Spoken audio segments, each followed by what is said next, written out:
হাজারী সাহেবের আগমন আদ্দিন ফাউন্ডেশনের পক্ষ থেকে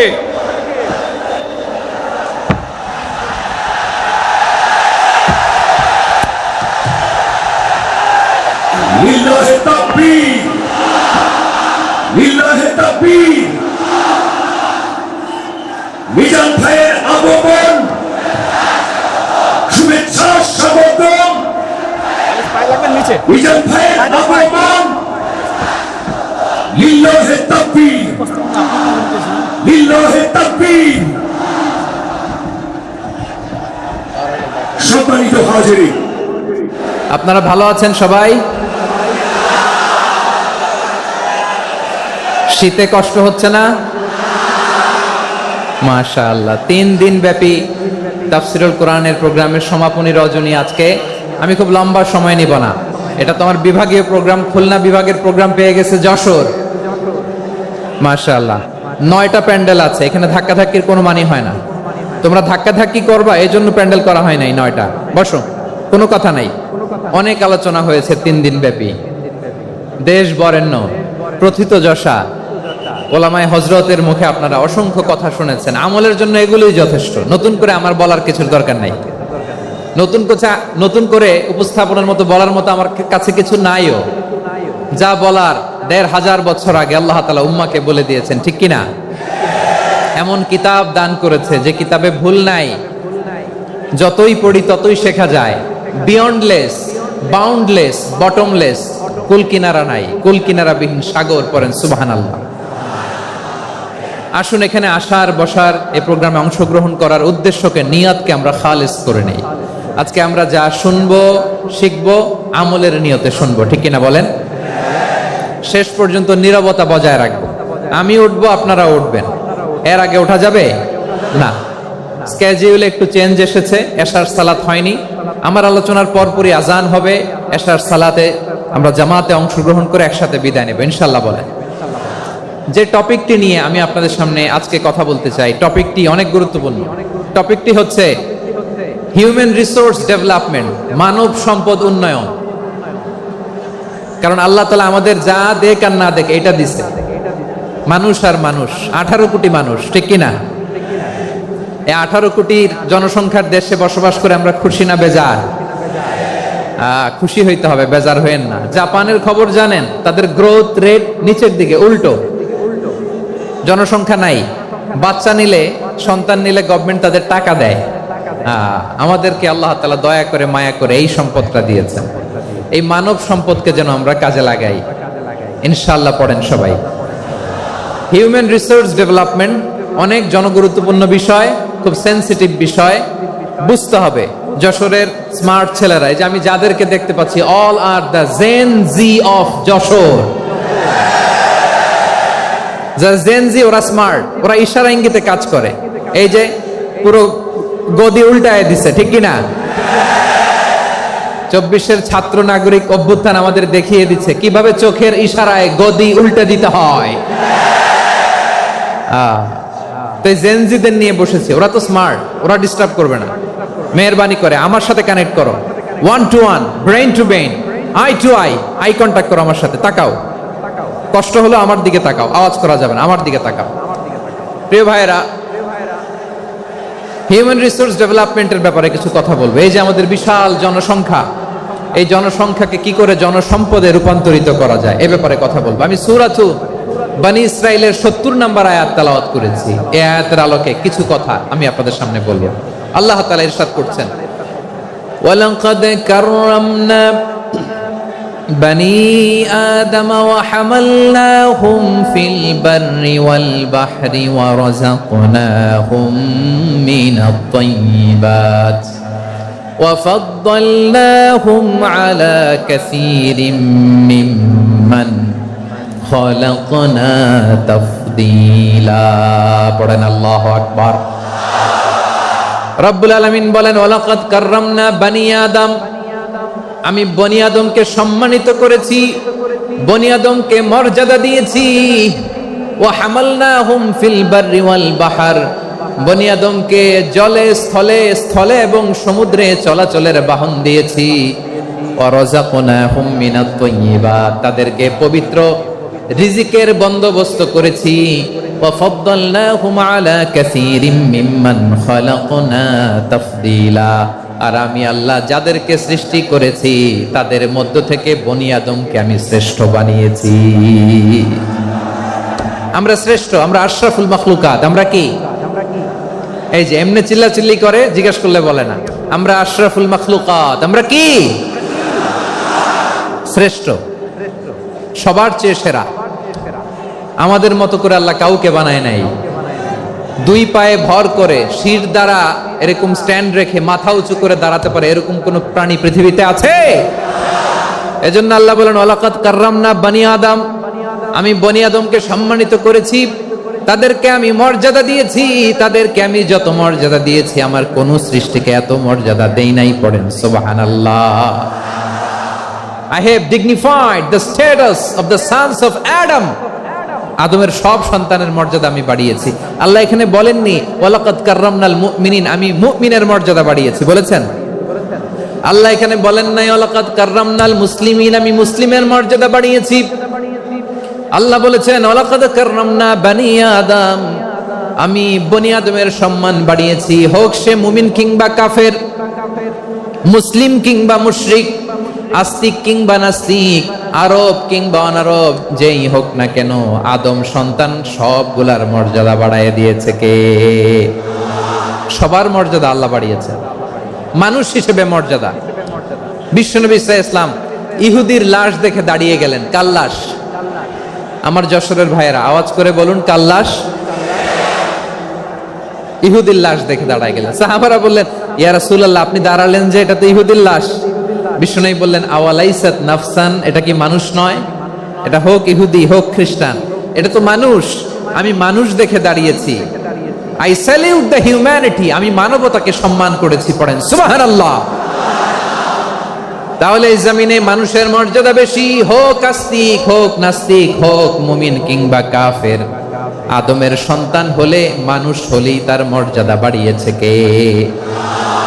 আমার কলিজার টুকরা যশোরের ভাইয়েরা, মানুষের মর্যাদা আল্লাহ এত বাড়িয়েছেন। মানুষ জীবিত থাকলেও যেমনি মর্যাদাবান, মরে গেলেও মর্যাদাবান। সুবহানাল্লাহ পড়েন।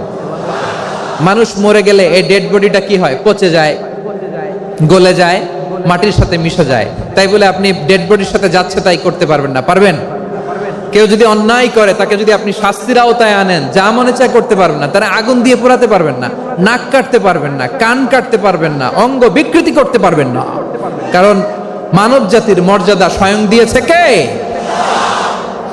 ডেড বডি পচে যাবে, গলে যাবে। তারপর ইসলাম বলে না, খবরদার, এই মরা লাশটারও একটা মর্যাদা আছে না নাই? ইসলাম বলে এই লাশটা গলে যাবে, পচে যাবে, কিন্তু এটার অমর্যাদা করো না। কর্পূর দিয়ে, খেজুর পাতা দিয়ে, এটাকে ওয়ার্ম ওয়াটার দিয়ে, গরম পানি দিয়ে ধৌত করো। সাদা শুভ্র ধবধবে কাপড় দিয়ে লাশটাকে তুমি কাভার করো। তারপরে খাটিয়ার মধ্যে লাশটাকে রেখে বিশাল একটা প্রোগ্রাম করো, একটা ফিউনারাল প্রোগ্রাম করো। ওই প্রোগ্রামের ডানে বায়ে পেছনে লাশটারে রাখলে হবে না, প্রোগ্রামের একেবারে সামনটাতে তুমি লাশটাকে রাখো। সুবহানাল্লাহ। একটা ফিউনারাল প্রোগ্রাম করতে হবে, তাকে শেষ বিদায় জানাতে হবে, যেটাকে আমরা জানাজা বলি। কি বলি? জানাজা মানে মাইয়িতের জন্য দোয়া, তার জন্য দোয়া করা হয়। তাকে একটা সিস্টেমেটিক অর্ডারে কবরে রাখা হয়, সুন্দরভাবে সেটাকে কবরস্থ করা হয়, মাটি দেয়া হয়, পানি দেয়া হয়। তার মানে মরে গেলেও মানুষের সম্মান বাড়ায় দিয়েছে কে? এজন্য আল্লাহ বললেন ওয়ালাকাদ কাররামনা বানি আদম, বনি আদমের সম্মান মর্যাদা আমি আল্লাহ বাড়িয়ে দিয়েছি। মানুষের সম্মানে তুমি কখনো আঘাত করো না, ঠিক কি না? তাহলে ভাই, প্রথম মেসেজ হচ্ছে, the first and foremost message tonight to the people of Jessore. আল্লাহ বলেন I have dignified the status of son of Adam, আমি বনি আদম সবার মর্যাদা বাড়িয়ে দিয়েছি। হোক আস্তিক নাস্তিক, হোক কাফের কিংবা মুশরিক, তার মর্যাদা বাড়াই দিছে কে? যখন বন্যা হয় আমরা ত্রাণ নিয়ে যাই, আমরা শুধু মুসলমানদেরকে ত্রাণ দেই নাকি? হ্যাঁ, আমরা মুসলমানকেও দেই, অমুসলমানকেও দেই, হিন্দুকেও দেই, বৌদ্ধকেও দেই। যেখানেই মানবতা বিপন্ন সেখানে ইসলামের হেল্পিং হ্যান্ড আছে না নাই? সুবহানাল্লাহ। কি দিন আমরা পেয়েছি, কি বিধান আমরা পেয়েছি। ওয়ালাকাদ কাররামনা বানি আদম। আমি বনি আদমকে সম্মানিত করেছি। এরপর আল্লাহ বললেন ওয়া হামালনাহুম ফিল বাররি ওয়াল বাহর, মানুষকে স্থলে এবং সমুদ্রে চলাচলের বাহন আমি দিয়েছি। স্থলে কিভাবে চলবে, জলে কিভাবে চলবে, এই বাহনের ব্যবস্থা করেছে কে? এই জেনজি, এই স্যামড়া, ইরাম করতেছো কিসের জন্য? হ্যাঁ, ইরাম করলে চলবি? হ্যাঁ, বস বস বস বস, আওয়াজ করতেছো কেন? দিবা না, কথা বলতে দিবা না আমাকে? তো এইটা বুঝি তোমাদের ভালোবাসার নমুনা? তোমাদের ভালোবাসার কারণে যদি আমি কোথাও দাঁড়াতেই না পারি, কোথাও বসতে না পারি, কোথাও দুটা কথা বলতে না পারি, এই ভালোবাসা দিয়ে কি হবে আমার? বরং ঘামতে ঘামতে ঘর্মাক্ত হব, রক্তাক্ত হব। কিন্তু সেন্ট্রাল থেকে, সেন্ট্রালি যে ইনস্ট্রাকশন আসবে, সেই ইনস্ট্রাকশনের এক চুল আমরা ডানে বায়ে যাব না। এইটা গণজাগরণের জন্য এইটা দরকার, ইসলামী বিপ্লবের জন্য এইটা দরকার। তো আধা ঘন্টা ধরে যদি তোমাদেরকে থামানোই না যায়, এই লস্কর দিয়ে আমি কি করব? আল্লাহর ওয়াস্তে নো নো নো স্লোগান, চুপচাপ একেবারে আমার দিকে তাকাও। আল্লাহ বললেন ওয়া হামালনাহুম ফিল বাররি ওয়াল বাহর, জলে স্থলে আমি চলাচলের যানবাহনের ব্যবস্থা করেছি। আমরা স্থলে ঘোড়ার উপরে চড়ি, উটের উপরে চড়ি, গাড়ির উপরে চড়ি। এই যে গাড়ির ইঞ্জিন বানাইছি আমরা, এটার মেধা দিয়েছে কে? আবার সাগরের মধ্যে আমরা নৌযান, জলযান, বড় বড় জাহাজ দিয়ে এক মহাদেশ থেকে আরেক মহাদেশ যাই, এক দেশ থেকে মালামাল গুলো আরেক দেশে পাঠাই। সাগরের ভেতরে নৌকাগুলোরে ধরে রাখলো কে?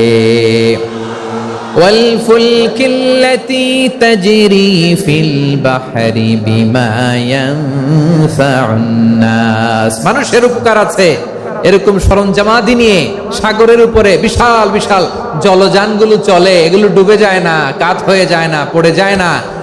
এগুলোকে স্থিতিস্থাপকতাকে ঠিক করে রাখলো কে? আপনারা জাহাজ দেখেছেন? জাহাজ, হ্যাঁ, বাড়ি চট্টগ্রাম হইলে দেখতে পারতেন। দেখছেন? বিশাল বিশাল জাহাজ, বিশাল জাহাজ মালামাল নিয়ে এক মহাদেশ থেকে আরেক মহাদেশে যায়। গত মাসে আমার জাপান সফর ছিল। এই যে বাংলাদেশে যে গাড়িগুলো চালান, বেশিরভাগ গাড়ি আসে কিন্তু জাপান থেকে। হাজার হাজার গাড়ি একটা জাহাজ বহন করতে পারে, হাজার হাজার গাড়ি। এটাতে সাগরের মধ্যে ভাসাইলো কে? সবাই বলুন, ভাসালো কে? হাজার হাজার গাড়ি নিয়ে জাপানিজ গাড়িগুলো আমাদের চট্টগ্রামের এয়ারপোর্টের বন্দরে ভিড়ে। যুক্তরাষ্ট্রে আমি দেখেছি বিশাল বিশাল জাহাজ। আপনারা টাইটানিক জাহাজের নাম শুনেছেন? টাইটানিকেরও 8 গুণ 10 গুণ বড়। সুবহানাল্লাহ কইবেন না? টাইটানিক জাহাজের 8 গুণ 10 গুণ বড় একটা জাহাজ আছে, আইকন অফ দ্য সি, আমি দেখে এসেছি। রয়্যাল ক্যারিবিয়ান দেখে এসেছি। সাগরের সামনে জেটিতে যখন দাঁড়ালাম, জাহাজটা যখন যায়, আমার মনে হচ্ছে একটা শহর, গোটা শহর, the entire city is floating on the water. পুরো একটা শহর মনে হয় পানির উপর দিয়ে ভেসে যাচ্ছে। পড়েন সুবহানাল্লাহ। এই যে আইকন অফ দ্য সি, এই ক্রুজ, এই জাহাজটা, এটার ভিতরে স্টেডিয়াম আছে। কিসের ভিতরে স্টেডিয়াম?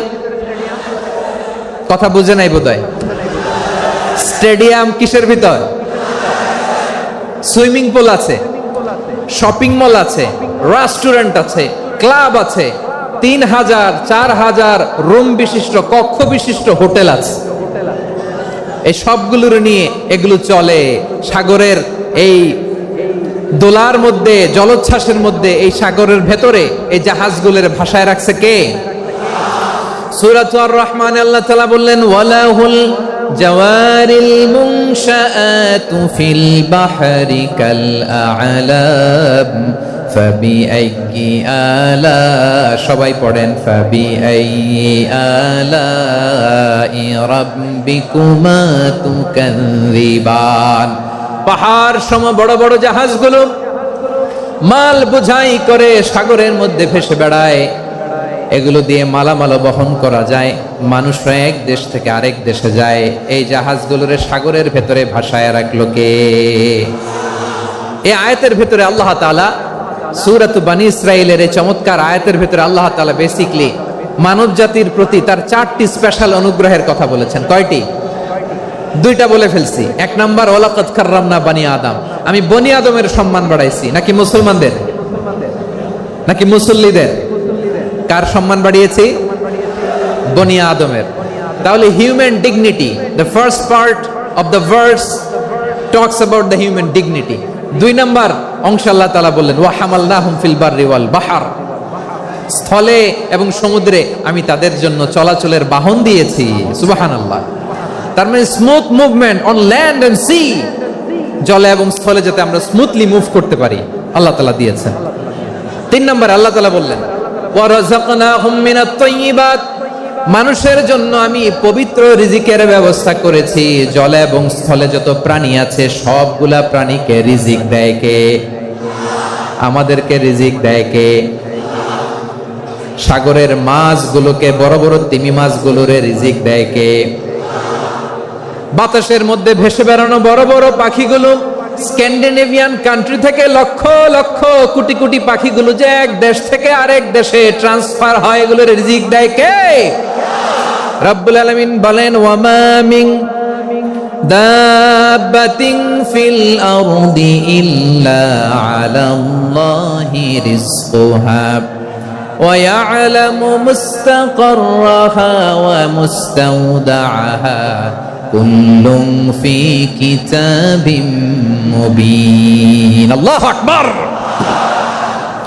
রব্বুল আলামিন বলেন ভূপৃষ্ঠে বিচরণশীল যত প্রাণী আছে সব প্রাণীগুলোকে আমি আল্লাহ আমার নিজের কুদরতে রিজিকের বন্দোবস্ত করি। এই প্রাণীগুলো কোথায় থাকে, কোথায় যায়, সব জায়গায় আমি রিজিক পৌঁছে দেই। রিজিক কেউ দিতে পারে না, রিজিকের মালিক কে? রিজিকের মালিক তিনি আল্লাহ। এজন্য আল্লাহ তাআলা বললেন ওয়ারাযাকনাহুম মিনাত তাইয়্যিবাত। এরপর আল্লাহ বললেন ওয়া ফাদ্দালনাহুম আলা কাসীরিম মিম্মান খালাকনা তাফদীলা। আমি যত প্রাণী সৃষ্টি করেছি সকল প্রাণীর মধ্যে মানুষের মর্যাদা শ্রেষ্ঠত্ব আমি দিয়েছি। সুবহানাল্লাহ পড়েন। তাহলে এক নম্বরে আল্লাহ বললেন আমি বনি আদমের মর্যাদা বাড়ালাম। এরপরে বললেন স্থলে এবং সমুদ্রে চলাচলের জন্য যানবাহন দিলাম। তিন নম্বরে আল্লাহ বললেন পবিত্র রিজিকের ব্যবস্থা করে দিলাম। এরপরে আল্লাহ বললেন যত প্রাণী আছে, সৃষ্টি আছে, সবগুলার উপরে আমি মানুষকে শ্রেষ্ঠত্ব দিলাম। সুবহানাল্লাহ। তাহলে সবচেয়ে বেশি শ্রেষ্ঠত্ব মানুষের। কার? মানুষের। শুধু তাই নয় প্রিয় ভাইরা, আকাশ এবং জমিনে যা কিছু আছে সবকিছু মানুষের জন্য, মানুষের কল্যাণে, মানুষের প্রয়োজনে, মানুষের বশীভূত করে সৃষ্টি করেছেন কে? রব্বুল আলামিন বলেন হুয়াল্লাযী খালাকা লাকুম মা ফিল আরদি জামিআ। এই জমিনের মধ্যে যা কিছু আমি আল্লাহ সৃষ্টি করেছি সব কিছু আমি মানুষের জন্য সৃষ্টি করেছি। পড়েন সুবহানাল্লাহ। হুয়াল্লাযী খালাকা লাকুম মা ফিল আরদি জামিআ, যা আছে সব আমাদের জন্য, সব আমাদেরকে সার্ভিস দেওয়ার জন্য, আমাদের উপকারের জন্য, আমাদের কল্যাণের জন্য। আওয়াজ করে সবাই পড়ুন আল্লাহু আকবার। অন্য আয়াতে আল্লাহ বললেন ওয়াসাখখারা লাকুম মা ফিস সামাওয়াতি ওয়া মা ফিল আরদি জামিআম মিন ইন্না ফি যালিকা লাআয়াতিন লিকাউমিন ইয়াতাফাক্কারুন।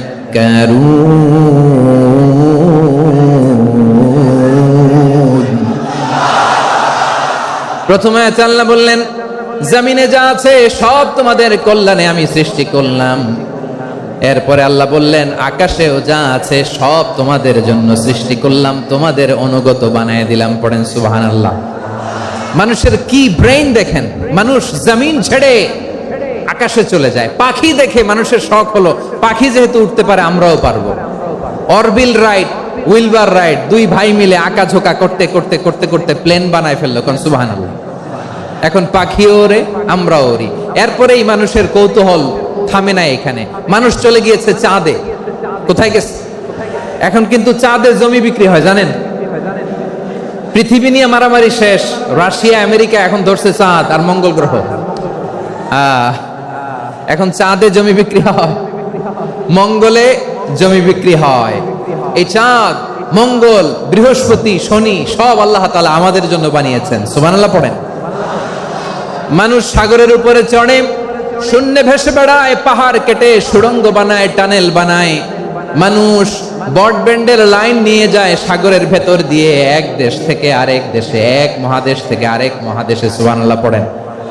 তার মানে গোটা বিশ্বের সবকিছুর উপরে control, superiority over all creatures, সবকিছুর উপর কন্ট্রোল, মনিটরিং, নিয়ন্ত্রণ, এটা প্রতিষ্ঠা করে দিয়েছে কে? এজন্যই মানুষের শ্রেষ্ঠত্ব। ওয়ালাকাদ কাররামনা বানি আদম, আমি বনি আদমের সম্মান বাড়িয়েছি, মর্যাদা আমি বাড়িয়ে দিয়েছি এই কারণে, কারণ মানুষ সবকিছুর উপর নিয়ন্ত্রণ নিতে পারে। মানুষকে নিয়ে এই কোরআনের সব আলোচনা, মানুষকে নিয়ে এই কোরআনের সব। তাই কোরআনের কেন্দ্রীয় আলোচ্য বিষয় হচ্ছে মানুষ। কোরআনের কেন্দ্রীয় আলোচ্য বিষয় কি? যশোরের ভাইয়েরা বুঝে থাকলে সবাই বলবেন কোরআনের কেন্দ্রীয় আলোচ্য বিষয় কি? এই যে আমি মূল আলোচনায় যাচ্ছি এখন। কেন মানুষ কোরআনের কেন্দ্রীয় আলোচ্য বিষয়? এই যে ভাইয়েরা, এই যে হাত জোর করে, এই যে Jessore Gen Z, the smart people of Jessore, হাত জোর করে বলতেছে, হাত জোর করে তোদের কাছে আল্লাহর দোহাই লাগে, স্টপ স্টপ। শুরুতে একবার বলেছে জায়গা না হলে আস্তে আস্তে ধাক্কা দিবা, সামনে না পিছনে, দিয়ে দিয়ে বের হয়ে চলে যাও। এলইডিতে দেখো, এই যে এই যে আল্লাহর ওয়াস্তে জায়গা না হলে ওদিকে যাও। কোরআনের মাহফিলে বিশৃঙ্খলা, এটা কাফিরদের আলামত। কাফিররা শীষ দিত, শীষ। বিশ্বনবী কোরআনের তাফসির করলে কাফিররা শীষ দিত আর ক্ল্যাপিং করত, হুইসেল এন্ড ক্ল্যাপিং। তো আমরা কি এখানে বিশৃঙ্খলা করতে আসছি? তো বারবার থামানো লাগে কেন? কোনো আওয়াজ হবে না, বললাম তো স্টপ। আওয়াজ করে বলুন কোরআনের কেন্দ্রীয় আলোচ্য বিষয় কি? সবাই বলেননি। এতগুলো মানুষ উত্তর দিলে এতটুকু আওয়াজ হয়, অন্তত আমি বিশ্বাস করি না।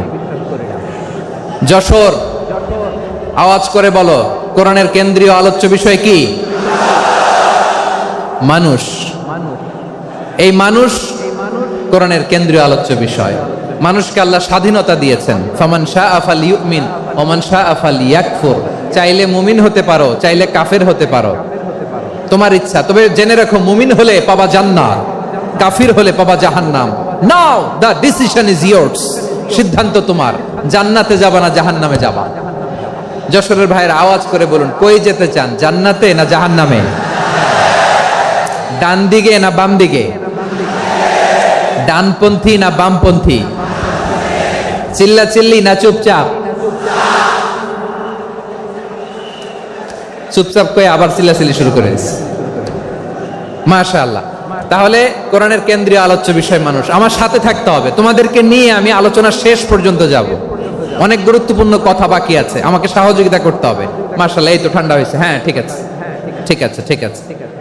মানুষকে আল্লাহ এত স্বাধীনতা দিয়েছেন, মানুষ চাইলে অনেক ভালো হইতে পারে। ভালোর রাস্তাও খোলা, খারাপ হওয়ার রাস্তাও খোলা। ভালো হইলে মানুষ অনেক ভালো, খারাপ হইলে অনেক খারাপ। ভালো হইলে সবচেয়ে ভালো, খারাপ হইলে সবচেয়ে খারাপ। এজন্য সিদ্ধান্ত আপনাকে নিতে হবে। আল্লাহ তাআলা বলছেন লাকাদ খালাকনাল ইনসানা ফি আহসানি তাকওয়িম সুম্মা রাদাদনাহু আসফালা সাফিলিন। আমি মানুষকে অনেক সুন্দর অবয়বে, সুন্দর আকৃতিতে সৃষ্টি করেছি। তার শুধু চেহারার ডিজাইনটাই সুন্দর নয়, তার ব্রেনটা বড্ড সুন্দর, তার মানসিকতা বড্ড সুন্দর, তার সৃজনশীলতা বড্ড সুন্দর। পড়েন সুবহানাল্লাহ। আমাদের চেহারা, অবয়ব, ডিজাইন যে সুন্দর তা না, আমাদের ব্রেনটা অনেক সফিস্টিকেটেড ব্রেন, অনেক সফিস্টিকেটেড। এই 1.5 কেজি ব্রেন ইউজ করে মানুষ গোটা বিশ্বে সভ্যতা বিনির্মাণ করেছে, ঠিক কিনা? এই ব্রেন আল্লাহ তাআলা আমাকে দিয়েছে। এটারে কাজে লাগালে, আপনার 6 সেন্স কাজে লাগালে আপনি অনন্য মানুষ হয়ে উঠবেন, মহামানবে রূপান্তরিত হবেন। মানুষ হতে পারে, চাইলেই মহামানব হতে পারে। আবার যদি মানুষ চায় খারাপও হতে পারে। আল্লাহ বললেন শুধু ভালোই না, ভালো হতে চাইলে অনেক ভালো তুমি হতে পারো, আবার খারাপ হতে চাইলে অনেক খারাপ তুমি হতে পারো। সুম্মা রাদাদনাহু আসফালা সাফিলিন।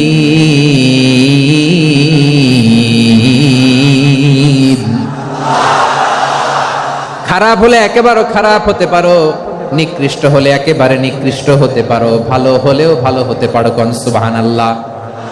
এবার আওয়াজ করে বলুন, ভালো হতে চাই না খারাপ? শ্রেষ্ঠ না নিকৃষ্ট? মানুষ ভালো হলে মানুষ ফেরেশতার চেয়েও ভালো, মানুষ খারাপ হলে সে পশুর চেয়েও খারাপ। কথা ঠিক কিনা বলেন? ভালো হলে ফেরেশতার চেয়েও ভালো, খারাপ হলে পশুর চেয়েও নিকৃষ্ট। তার মানে শ্রেষ্ঠত্বে মানুষ, শ্রেষ্ঠত্বে ফেরেশতাকে হার মানায়, আর অধপতনে শ্রেষ্ঠত্বে ফেরেশতাকে ছাড়িয়ে যায়, আর অধপতনে পশুকেও হার মানায়। আই রিপিট, আমি আবারও বলছি, মানুষ শ্রেষ্ঠত্বে ফেরেশতাকে ছাড়িয়ে যায়, আর অধপতনে সে পশুকেও হার মানায়। আওয়াজ করে বলতে হবে ঠিক কি না? এটার প্রমাণ কি? মানুষ শ্রেষ্ঠ হইলে যে ফেরেশতার চেয়েও সেরা, তার প্রমাণ কি? আল্লাহ তাআলা বলছেন, ওয়া ইয কুলনা লিল মালাইকাতি ইসজুদু লি আদম ফাসাজাদু ইল্লা ইবলিস আবা ওয়াস্তাকবারা ওয়া কানা মিনাল কাফিরিন। আল্লাহ বলেন, স্মরণ করো সে সময়ের কথা যখন আমি ফেরেশতাদেরকে বললাম, ও ফেরেশতারা আদমকে সেজদা দাও। সব ফেরেশতারা সম্মান সূচক সেজদা আদমকে দিল, তারা আদমের জন্য সেজদায় লুটিয়ে পড়লো, একজন ছাড়া, তার নাম ইবলিস। আওয়াজ করে বলেন, তার নাম কি? সে অহংকার প্রদর্শন করলো, সে কাফের হয়ে গেল, বাকি সব ফেরেশতারা সেজদা দিল। সুবহানাল্লাহ। আবার আদম আলাইহিস সালামকে আল্লাহ জিজ্ঞেস করলেন, সব বলে দিল উত্তর, কিন্তু ফেরেশতাদেরকে একই প্রশ্ন জিজ্ঞেস করলেন, তারা উত্তর করতে পারে নাই। তার মানে এর মধ্য দিয়ে প্রমাণিত হয়, মানুষ ভালো হলে ফেরেশতার চেয়েও ভালো, ফেরেশতার চেয়েও মানুষের মর্যাদা বাড়িয়ে দিয়েছে কে? সব নূরের ফেরেশতা যখন মাটির আদমকে সেজদা দেয়, এটা প্রমাণ করে ফেরেশতার চেয়েও মানুষের মর্যাদা বাড়িয়ে দিয়েছে কে? তুমি মাটির আদমকে প্রথম সৃষ্টি করিয়া ঘোষণা করিয়া দিলে শ্রেষ্ঠ বলিয়া, তাই তো নূরের ফেরেশতা করে আদমকে সেজদা। ঠিক কিনা বলেন? তাই তো নূরের ফেরেশতা করে আদমকে সেজদা, সবার চেয়ে সম্মান দিলে মাটির আদমকে। আল্লাহু আল্লাহু তুমি জাল্লে জালালুহু, শেষ করা তো যায় না গে তোমার গুণগান। পড়েন না? পড়েন। আল্লাহু আল্লাহু তুমি জাল্লে জালালুহু, শেষ করা তো যায় না গে তোমার গুণগান। আল্লাহু আল্লাহু, আল্লাহু আকবার। আদমের মর্যাদা বেশি, মানুষের মর্যাদা বেশি, মানুষ শ্রেষ্ঠ, তার প্রমাণ নূরের ফেরেশতা মাটির আদমকে সেজদা করে। আওয়াজ করে বলেন ঠিক কি না? তাহলে মানুষ ভালো হলে ফেরেশতার চেয়ে ভালো, আবার মানুষ যদি খারাপ হয় সে পশুর চেয়েও খারাপ, অধপতনে পশুত্বকে হার মানায়। তার প্রমাণ, তার প্রমাণ কি? তার প্রমাণ হচ্ছে যশোরের ভাইরা দেখবেন পত্রিকায় নিউজ পেপারে মাঝে মাঝে এরকম দেখা যায়, এক মানুষ আরেক মানুষকে হত্যা করে 20 টুকরা করে বস্তার ভেতরে ভরেছে। আপনারা এই নিউজ পড়েন নাই না? দেখেন নাই? দেখছেন? মানুষ মানুষকে হত্যা করে কয় টুকরা? জোরে বলেন। এখানেই ক্ষান্ত হয় না, আবার কোথায় ভরছে? বস্তার ভেতরে। আচ্ছা, বুঝে থাকলে আওয়াজ করে বলেন, কোনদিন শুনছেন একটা হাতি আর একটা হাতিকে হত্যা করে 20 টুকরা করছে, এরপরে বস্তার ভিতরে ভরছে? হয়েছে? তাহলে দেখেন, মানুষ যদি খারাপ হয় সে পশুকেও হার মানায়। চিল্লায় বলো ঠিক কি না? এমনও দুশ্চরিত্র মানুষ আছে যার নজর থেকে 6 মাসের ছোট্ট মেয়ে থেকে শুরু করে 80 বছরের বৃদ্ধারাও নিরাপদ নয়। পশুকেও হার মানে। মানুষের ঘর জ্বালিয়ে পুড়ে মেসাকার করে দেয়, জনপদের পর জনপদ জ্বালায় দেয়, এরকম আছে না নাই? বোমা মেরে শহরগুলো উড়িয়ে দেয়। এই যে ইসরায়েল গাজার মধ্যে যে অ্যাটাক করেছে, এরা মসজিদ মানে নাই, মসজিদে বম ফেলেছে। এরা খ্রিস্টানদের চার্চ, গির্জা মানে নাই, গির্জায় বম ফেলেছে। পৃথিবীর ইতিহাসে never happened in the history of the world that someone bombed on a hospital, on a ICU center. এমন হাসপাতাল যেখানে আইসিইউর রোগীরা আছে, ওই হাসপাতালের উপরও ইসরায়েলি সৈনিকেরা বোমা মেরেছে। জোরে বলেন ঠিক কিনা? এরা মানুষ? আওয়াজ করে বলেন, এরা মানুষ না। প্রিয় ভাইয়েরা, চোখ কান নাক মুখ থাকলেই মানুষ না। যা সামনে দেখেন এগুলো সব মানুষ না, এগুলো জনসংখ্যা। এগুলো কি? সবাই বলুন, এগুলো কি? বাড়ছে জনসংখ্যা, কমছে মানুষ। বাড়ছে জনসংখ্যা, কমছে। এই দুনিয়া এখন তো আর সেই দুনিয়া নাই, মানুষ নামের মানুষ আছে দুনিয়া বোঝাই, সেই মানুষের ভিড়ে আমার আসল মানুষ নাই। ঠিক কিনা? আসল মানুষের বড্ড অভাব, আসল মানুষের বড্ড অভাব। আমার ভাইয়েরা, মানুষ খারাপ হলে পশুকেও হার মানায়। আচ্ছা, আওয়াজ করে বলেন, এই যশোরের ছেলেরা এদিক তাকাও, আওয়াজ করে বলো, যে ইসরায়েলি সোলজাররা উপর থেকে বোমা মারলো, তারাও মানুষ? তারাও কি? ওরাও রক্তে মাংসে মানুষ, ওদেরও পরিবার আছে। বোমা মেরে যেই মেয়েটাকে তারা অনাথ বানায়, ইয়াতিম বানায়, ও কিন্তু বাসায় ওর মেয়েটাকে রেখে আসছে। ঠিক কিনা বলেন? বম্বিং করে যে বাবাকে মেরে, স্বামীকে মেরে স্ত্রীকে বিধবা বানায়, তারও ঘরে স্ত্রী আছে। উপর থেকে বম মেরে মানুষ মেরে দিচ্ছে, তারাও মানুষ। 1945 সালের 6ই আগস্ট আমেরিকান সোলজাররা হিরোশিমায় বম মেরেছে। আমি নিজে দেখে এসেছি জাপানের হিরোশিমাতে। সকাল 8:15 মানুষ কেউ অফিসে যাচ্ছিল, কেউ খেতে খামারে কাজ করতে যাচ্ছিল। লিটল বয় নামে একটা বোম মেরেছে তারা। এই বোমের আঘাতে, পারমাণবিক এই বোমার রেডিয়েশনে আঘাতে বোম ব্লাস্ট হওয়ার পরে মুহূর্তের মধ্যে 1,40,000 নাই। উপর থেকে যারা মারতেছে এরাও মানুষ, যাদেরকে মারলো তারাও। তার মানে মানুষে মানুষে পার্থক্য আছে না? নেই? মানুষে মানুষে পার্থক্য আছে। নাক কান চোখ মুখ থাকলেই মানুষ নয়। বাড়ছে জনসংখ্যা, কমছে মানুষ। চিল্লায় বলো ঠিক কিনা? তাহলে আমরা বুঝলাম, মানুষ ভালো হলে অনেক ভালো, খারাপ হলে অনেক খারাপ। ও আমার কলিজার টুকরা যশোরের ভাইয়েরা, আসুন না 3 দিন ব্যাপী এই তাফসিরুল কোরআনের ঐতিহাসিক প্রোগ্রাম থেকে আমরা সিদ্ধান্ত নেই, আমরা ভালো মানুষ হব নাকি খারাপ মানুষ হব। কলিজা থেকে, প্রাণ থেকে আওয়াজ করে সবাই বলুন, ভালো মানুষ নাকি খারাপ মানুষ? ভালো মানুষ হইতে হবে। ভালো মানুষ যারা জগৎটাকে এনলাইটেন করবে, যারা এনলাইটেন করবে, যারা সত্যের বীর সেনানী হয়ে দাঁড়াবে, যারা সত্যের পক্ষে কথা বলবে, যারা জালিমের মসনদকে ভেঙে খান খান করে দেবে। এরকম হওয়ার দরকার আছে না নাই? এরকম ভালো মানুষ আমরা হতে চাই কি চাই না? মানুষকে যত্ন নিলে মানুষ যে কত ভালো হয় আপনি কল্পনাও করতে পারবেন না। এই যে আপনাদের যশোরে যে ভালো ছেলেগুলো আছে, যে ভালো তরুণগুলো আছে, যে যুবকগুলো আছে, যে ভালো আলেমরা আছে, ভালো নেতারা আছে, সবাই যদি তাদের মতো হতো, পুরো যশোরটা একটা জান্নাতের টুকরা হয়ে যেত। আওয়াজ করে বলেন ঠিক কিনা? মানুষকে নার্চারিং করলে, মানুষকে পলিশ করলে, মানুষকে গ্রুমিং করলে, মানুষকে সঠিক তারবিয়া দিলে মানুষ অনন্য হয়ে ওঠে। প্রতিটি মানুষ অনন্য। আমি অনন্য, আপনি অনন্য, আমরা সবাই অনন্য। সুবহানাল্লাহ বলেন। মানুষকে আল্লাহ তাআলা দিয়েছেন অসীম ক্ষমতা, অসীম ক্ষমতা। সুবহানাল্লাহ। একটা মানুষ পারে না এমন কিছু নাই, একটা মানুষ পারে না এমন কিছু নাই। বিশ্বাস করতে হবে, মানুষ যা কল্পনা করতে পারে ওইটা মানুষ করে দেখাতে পারে। যশোরের ভাইয়ের, আই রিপিট, আমি আবারও বলছি, এই চিল্লাচিল্লি করলে আমার এই গুরুত্বপূর্ণ কথা তোমরা মিস করবা। আমরা যখন আমার পিতার পৃষ্ঠদেশে ছিলাম, পিতার পৃষ্ঠদেশ থেকে শুক্রাণু যখন মায়ের গর্ভদেশে যেয়ে পড়ে, কতটা শুক্রাণু ভ্রমণ শুরু করে জানো? 20 কোটি শুক্রাণু। একবার সিমেন আউট হলে সেখানে 20 কোটি শুক্রাণু থাকে, ভ্রমণ শুরু করে। ওই 20 কোটি শুক্রাণুর মধ্যে থেকে তুমি আমি আজকে এক বিকশিত শুক্রাণু মানব রূপে পৃথিবীতে এসেছি। সুবহানাল্লাহ। ওই 20 কোটি শুক্রাণুর প্রতিযোগিতায় সবাইরে পেছনে ফেলে সেদিন আমি সফল হয়েছিলাম, সেদিন আমি বিজয়ী হয়েছিলাম।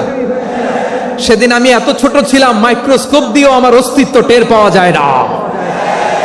আমি এত তুচ্ছ ছিলাম, নগণ্য ছিলাম, আমার কান ছিল না, আমার চোখ ছিল না, আমার হাত ছিল না, আমার জন্য রিকমেন্ডেশন করার মতো মামু ছিল না, খালা ছিল না, কেউ ছিল না। তারপরেও ওই প্রতিযোগিতায়, ওই কম্পিটিশনে যখন আমারে কেউ হারাতে পারে নাই, আল্লাহর জমিনেও আমারে কেউ হারাতে পারে না। হারার জন্য তোমার জন্মই হয় নাই, তুমি আসছো জিতার জন্য। সুবহানাল্লাহ। বিশ্বনবী বলেন, আন্নাসু মাআদিন কামাআদিনিয যাহাবি ওয়াল ফিদ্দা খিয়ারুহুম ফিল জাহিলিয়াতি খিয়ারুহুম ফিল ইসলাম। Peoples are like mines of gold and silver. সোনার খনি, রূপার খনি, এর চেয়ে বড় খনি হচ্ছে এই মানব সম্পদের খনি। আওয়াজ করে বলেন আল্লাহু আকবার। আল্লাহ তাআলা এই সম্পদ আমাদেরকে দিয়েছে। বিশ্বনবী বলেন, মানুষ হচ্ছে খনির মতো। খিয়ারুহুম ফিল জাহিলিয়াতি খিয়ারুহুম ফিল ইসলাম। জাহিলি যুগে যারা সেরা, ইসলামেও তারা সেরা। ইদা ফাকহু, যদি তারা বুঝবান হয় তাহলে তাদেরকে সেরা বানায় দিবে কে? তাহলে মানুষের চেয়ে সেরা কেউ হতে পারে? মানুষের চেয়ে অনন্য কেউ হতে পারে? মানুষকে কেউ হারাতে পারে? আওয়াজ করে বলো, তোমাকে কেউ হারাতে পারবে? এই সাহস জাগছে আজকের আলোচনা থেকে। আমি তুমি অনন্য, আমাকে তোমাকে হারায়া দেওয়া এত সহজ না, ঠিক কি না? একটা কথা জীবনের সাথে সেট করে নিতে হবে, আমি জিতি নয় শিখি, আমি কখনো হারি না। জীবনের সাথে সেট করে নাও, জেনজি অফ জেসর, আমি কখনো হারি না, আমি হয় জিতি নয় শিখি। চিল্লায় বলো ঠিক কি না? আমি কখনো হারি না, আমার হারানো এত সোজা না। কি সাহস জাগছে? বুকে সাহস জাগছে? তাকবীর পড়ো, লিল্লাহে তাকবীর।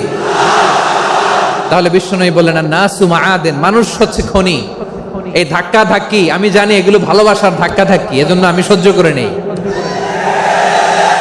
এগুলো যে ভালোবাসার ধাক্কা ধাক্কি, এটা আমরা বুঝি। পৃথিবীর কোন আইন, সিকিউরিটি প্রটোকল দিয়ে এটারে মানানো যাবে না, কারণ এটা তো ভালোবাসা, লাভ। লাভ কোন আইন কানুন দিয়ে বাধা যায় না, মানানো যায় না, ঠিক কিনা বলো?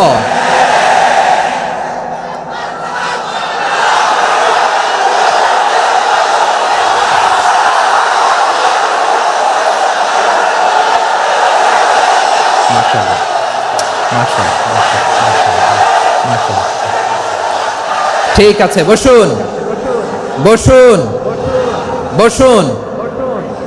আল নাসু মাআদিন, মানুষ হচ্ছে খনি। এই খনির যত্ন নিতে হবে। আমার মা বাবা যারা এসেছেন, আপনার ছেলে মেয়ের যত্ন নেন। আপনার ছেলের মধ্যে যে কি পটেনশিয়াল আপনি জানেন না। আপনার এই ছোট্ট অবুঝ ছেলেটাই আগামী দিনের শায়েখ আহমদুল্লাহ হবে। আপনার হেফজখানায় পড়া ওই ছোট্ট ছেলেটাই আগামী দিনের আল্লামা মামুনুল হক হবে। আপনার ওই ছেলেটা আমির হামজা হবে, আব্দুল হাই সাইফুল্লাহ হবে। এভাবে বড় বড় আলেম হবে, তারা যুগশ্রেষ্ঠ আলেম হবে। সেই একদিন এই বাংলাদেশের পার্লামেন্টে যে বক্তব্য দিয়ে যশোরের পক্ষে কথা বলবে। আপনি জানেন না, কাউকে ছোট করবেন না আপনি। ওর কনফিডেন্স আপনি কমাবেন না, আপনি কমাতে পারেন না। প্যান্ডেলে আমার যে মা বোনেরা আছেন, ছেলে মেয়েদেরকে কখনো ছোট করে কথা বলবেন না। ও যে কোথায় যাবে আপনি জানেন না। আপনি মা হয়ে তাকে সাহস দিবেন, তার কল্পনার জগৎটাকে সাজাতে তাকে উৎসাহিত করবেন, ঠিক কিনা বলেন? আর আমার প্যান্ডেলের আমার প্রিয় শ্রদ্ধাশীলা মায়েরা বোনেরা, আপনারা তো আরো দামি সম্পদ। বিশ্বনবী বলেন, আর দুনিয়া কুল্লুহা মাতা। আল্লাহ আল্লাহ আল্লাহ। বিশ্বনবীর কথার ওজন দেখেন, আর দুনিয়া কুল্লুহা মাতা ওয়া খায়রু মাতা'আদ দুনিয়াল মারআতুস সালিহা। বিশ্বনবী বলেন, দুনিয়ায় যা দেখো সব আল্লাহর দেওয়া অ্যাসেট, মানে সম্পদ। আর এত অ্যাসেটের ভিড়ে সবচেয়ে শ্রেষ্ঠ সম্পদ হচ্ছে নেককার নারী। সুবহানাল্লাহ। ভাইয়েরা বোনের সাথে খারাপ আচরণ করো না, সন্তান মায়ের সাথে খারাপ আচরণ করো না। আমাদের মায়েরা আমাদের asset, they are our priceless asset. কারণ এই মায়েদের পেটে এসেছে আল্লাহর ওলিরা, এই মায়েদের পেটে এসেছে খান জাহান আলী, এই মায়ের পেটে এসেছে শাহজালাল ইয়ামানি, এই মায়ের পেটে এসেছে আল্লাহর সব নবীরা। নাকি নবীরা আকাশ থেকে ধপ করে জমিনে নেমে আসছে? মায়ের পেটে আসছে। এই মায়ের পেটগুলো খনি। আমার সম্মানিতা মায়েরা, বোনেরা, নিজেকে ইসলাম দিয়ে সাজান, নিজেকে ইসলাম দিয়ে সাজান, নিজেকে পবিত্র রাখুন, নিজের আব্রু ইমান ইজ্জতের হেফাজত করুন, কোরআন পড়ুন, সুন্নাহ পড়ুন। আপনি জানেন না আপনার গর্ভে কে আসছে, কোন ক্ষণজন্মা পুরুষকে আল্লাহ তাআলা আপনার গর্ভে পাঠাবে আপনি জানেন না। মায়েরা, নিজেদেরকে পবিত্র রাখুন, ইসলাম চর্চা করুন, কোরআন চর্চা করুন, নৈতিকতা দিয়ে নিজেকে সাজান। যশোরের জেনজি, নিজেদেরকে প্রস্তুত রাখো আগামীর বাংলাদেশের জন্য। নৈতিকতা, মোরালিটি, ভ্যালিউজ দিয়ে নিজেকে সাজাও, ইসলাম দিয়ে নিজেকে সাজাও, কারণ আগামীর বাংলাদেশ ইসলামের বাংলাদেশ। বাংলাদেশের আসল পরিচয় ইসলাম। বাংলাদেশের আসল পরিচয় কি? সবাই বলে না। বাংলাদেশের আসল পরিচয় কি? এই ইসলাম নিয়ে আমরা সংসদ ভবন সাজাবো, রাজি আছি না নাই? শেকড় ভুলে যাওয়া যাবে না। আমরা ধাপে ধাপে শারিয়া আইনের দিকে যাব ইনশাআল্লাহ, কিন্তু জঙ্গিবাদ দিয়ে নয়, কট্টরপন্থা দিয়ে নয়। আমরা ইন্টেলেকচুয়ালি, গ্রাজুয়ালি, ধাপে ধাপে শারিয়া আইনের দিকে মুভ করব ইনশাআল্লাহ। বলো লিল্লাহি তাকবীর। এদেশের আসল পরিচয় সবাই বলে না, আওয়াজ করে, এদেশের আসল পরিচয়। এদেশে আজান শুনে সূর্য ওঠে শহর গ্রামে, এদেশে আজান শুনে সূর্য ডোবে সন্ধ্যা নামে, এদেশে সকল কাজে সবাই বলে বিসমিল্লাহ, এদেশে ভালো কিছু দেখে শুনে হাসি মুখে সবাই বলে মাশা আল্লাহ, সুবহানাল্লাহ, সুবহানাল্লাহ, সুবহানাল্লাহ, সুবহানাল্লাহ, সুবহানাল্লাহ, সুবহানাল্লাহ, সুবহানাল্লাহ, সুবহানাল্লাহ। ও নবীন তরুণ, তোমার কিসের এত ভয়? জেনে রেখো বাংলাদেশের আসল পরিচয়। বাংলাদেশের আসল পরিচয় ইসলাম। আওয়াজ তুলে বলো, আসল পরিচয় কি? এদেশে পরস্পরে দেখা হলে দেয় সালাম, এদেশে আমজনতার হৃদয় জুড়ে পাক্কালাম, ঠিক কি না? এদেশে বিপদ এলে সর্বজনে সর্বক্ষণে দোয়া পড়ে ইন্না লিল্লাহ, সুবহানাল্লাহ, সুবহানাল্লাহ, সুবহানাল্লাহ, সুবহানাল্লাহ। এদেশে আজান শুনে সূর্য ওঠে শহর গ্রামে, এদেশে আজান শুনে সূর্য ডোবে সন্ধ্যা নামে, এদেশে সকল কাজে সবাই বলে বিসমিল্লাহ, এদেশে ভালো কিছু দেখে শুনে হাসি মুখে সবাই বলে মাশা আল্লাহ, সুবহানাল্লাহ। আওয়াজ করে সুবহানাল্লাহ, সুবহানাল্লাহ, সুবহানাল্লাহ, সুবহানাল্লাহ। সবাই একসাথে সুবহানাল্লাহ, সুবহানাল্লাহ, সুবহানাল্লাহ, সুবহানাল্লাহ। এদেশের আসল পরিচয় কি? আওয়াজ করে বলতে ভয় লাগে। এদেশের আসল পরিচয় কি? ইসলাম দিয়ে আমাদের সংসদ ভবন চলুক, আমরা চাই কি চাই না? বঙ্গভবনে লা ইলাহা ইল্লাল্লাহর পতাকা উড়ুক, আমরা চাই কি চাই না? প্রতিটি জেলা অফিসে, ডিসি অফিসে লা ইলাহার পতাকা ঝুলুক, আমরা চাই কি চাই না? কারা কারা চাই হাত তুলে আল্লাহরে দেখায়।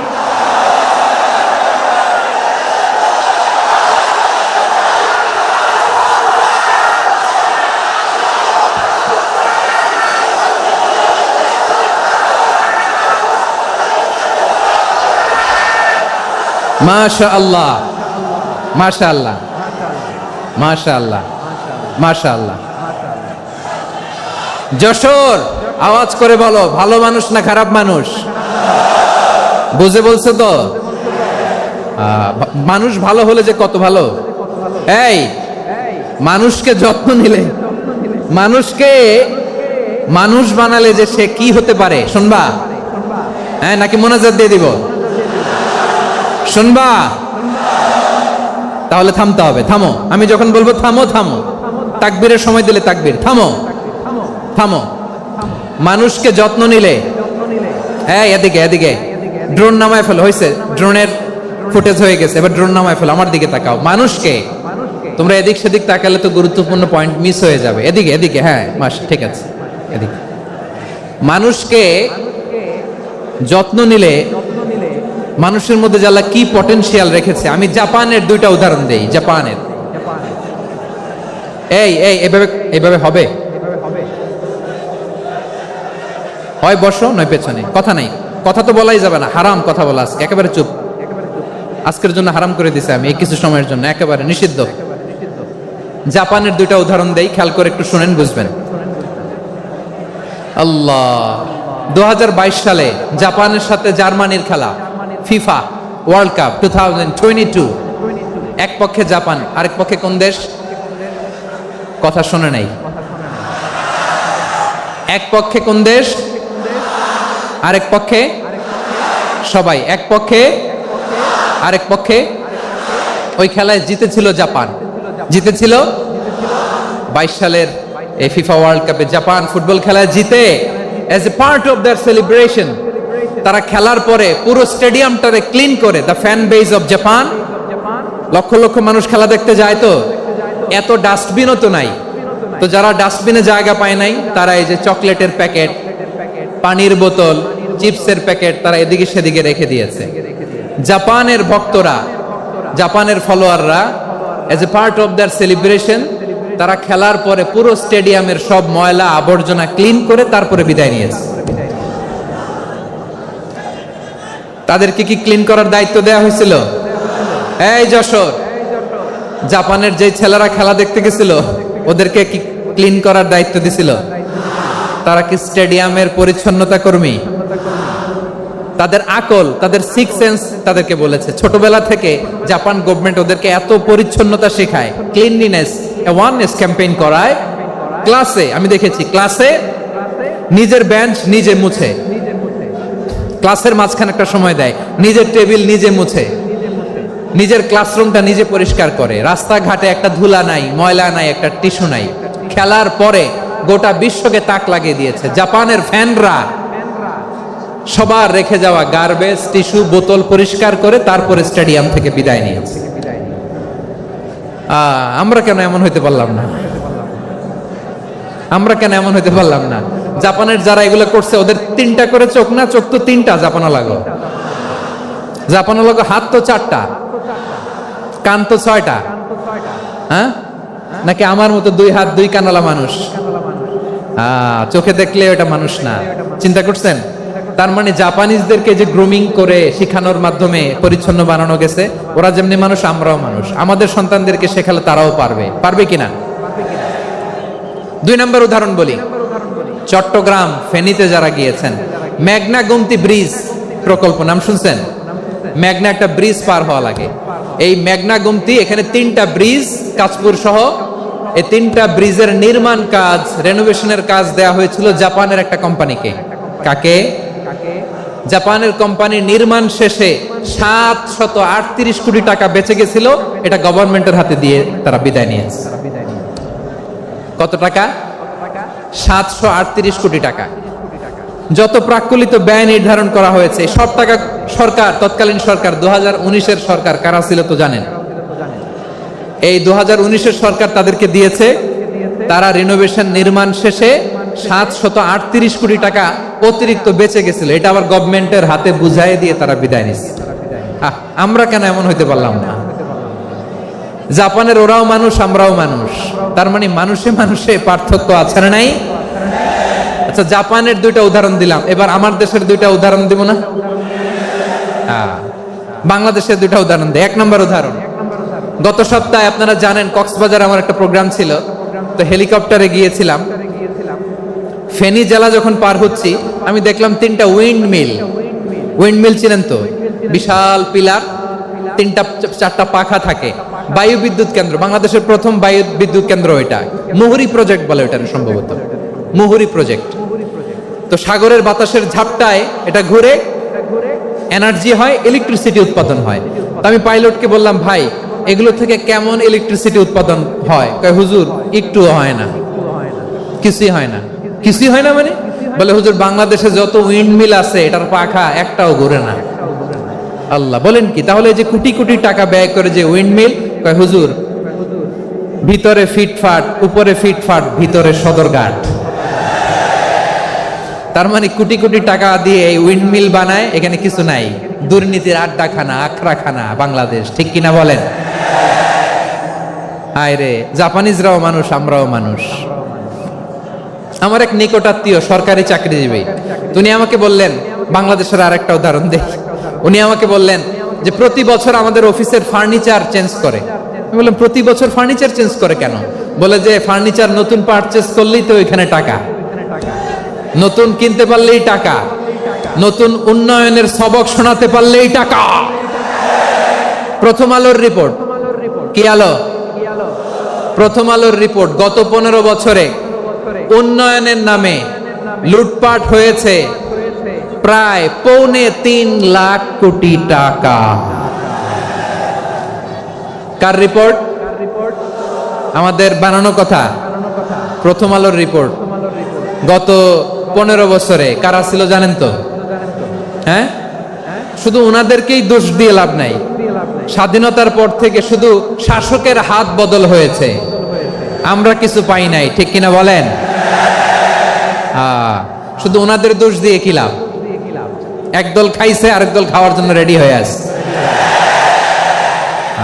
আমরা এরকম চাই না। আমরা চাই স্বাধীন সার্বভৌম বাংলাদেশ। আমরা চাই দুর্নীতিমুক্ত বাংলাদেশ। আমি নিউজটা যে কতবার পড়লাম, এটা কি সম্ভব? 3.25 লাখ কোটি টাকা লুটপাট, মানে লুটপাট করতে করতে এদেশের জনগণকে ফুটপাতে বসায় দিচ্ছে। প্রিয় ভাইয়েরা, জাপানের মানুষও মানুষ, আমরাও মানুষ। সিদ্ধান্ত আপনার, কোন মানুষ হবেন, ভালো মানুষ না খারাপ মানুষ? আজকের আলোচনার বিষয় হচ্ছে মানব সম্পদের উন্নয়ন, human resource development. It's a process to increase the capacity of knowledge, skill, capacity of the people of a country. একটা দেশের মানুষের জ্ঞান, তাদের দক্ষতা কি করে বাড়ানো যায়, বাড়িয়ে দেশের উন্নয়ন করানো যায়, এটাই হচ্ছে মানব সম্পদ উন্নয়নের মূল কথা। তাহলে মানব সম্পদ হচ্ছে একটা দেশের সবচাইতে শক্তিশালী পুঁজি। প্রাকৃতিক সম্পদ, খনিজ সম্পদের চেয়েও দামি হচ্ছে মানব সম্পদ। আমার প্রিয় যশোর, প্রাকৃতিক সম্পদ, খনিজ সম্পদের চেয়ে দামি সম্পদ কি সম্পদ? আল্লাহ তাআলা দয়া করে আমাদেরকে এই মানব সম্পদ দিয়েছেন। আসুন আমাদের এই মানুষগুলোকে আমরা সোনার মানুষ বানাই। রাজি আছেন তো সবাই? রাজি আছেন? মানুষ পারে না এমন কোনো কিছু নাই, চাইলে সব পারে। এজন্য মানুষকে তারবিয়া দিতে হবে, যথাযথভাবে তাদেরকে গড়তে হবে। আসুন আমরা সিরাতের আয়নায় বিশ্বনবীর জীবনী থেকে দেখি তিনি কিভাবে হিউম্যান রিসোর্সকে ম্যানেজ করতেন। যদি আপনাদের সময় হয়, দু একটা উদাহরণ দিয়ে আজকে আমি আমার আলোচনার বিদায় নিব। হবে সময় হবে কয়েক মিনিট? হ্যাঁ, শান্ত থাকবেন তো? শান্ত থাকবা? হ্যাঁ, ঠিক আছে। এই ধাক্কার মধ্যে ঢুকছে, এবার মজা বুঝতেছো তো? হ্যাঁ, মানা করছিলাম না? ঠিক আছে, টের পাও। হ্যাঁ, ঠিক আছে। যে আওয়াজ করবে আমি ওকে দেখতেছি, কে কে আওয়াজ করে দেখতেছি। শেষ কথা, শেষের দিকে চলে আসছি। বিশ্বনবী সাল্লাল্লাহু আলাইহি ওয়াসাল্লাম কিভাবে হিউম্যান রিসোর্সকে ম্যানেজ করতেন, মজার কথা আছে কয়েকটা, বলে বিদায় নেব। বিশ্বনবী কিভাবে এই মানব সম্পদকে ম্যানেজ করতেন? বিশ্বনবী he was a very good talent hunter, চৌকস ট্যালেন্ট হান্টার ছিল। কার মধ্যে কি ট্যালেন্ট আছে দেখলেই বুঝে ফেলতেন। সুবহানাল্লাহ পড়বেন না? কি নবী আমরা পেয়েছি! He was a very good talent hunter. আমার নবী তিনি চৌকস ট্যালেন্ট হান্টার ছিলেন। কার মধ্যে কি প্রতিভা বের করতেন, ওই প্রতিভাকে ইসলামের কল্যাণে কাজে লাগাতেন। সুবহানাল্লাহ বলেন। যাকে যেই জায়গায় সেট করলে ভালো হবে তাকে ওই জায়গায় সেট করতেন। কয়েকজন সাহাবীর জীবনী শোনাই। আবু মাহজুরা রাদিয়াল্লাহু তাআলা আনহু, মক্কার মুয়াজ্জিন, আগে ছিল মুশরিক, পরে হইছে মুমিন। উনি কিভাবে মুমিন হইলেন এই ঘটনাটা একটু আপনাদের শোনাতে চাই। তা আপনাদের তো সময় নাই হাতে। হ্যাঁ, সময় আছে? এই জেনজি শেষ করে দিল আজকের প্রোগ্রামটা। 1 ঘন্টা ধাক্কা ধাক্কি করে কেমনে দাঁড়ায় আছে আমি বুঝলাম না।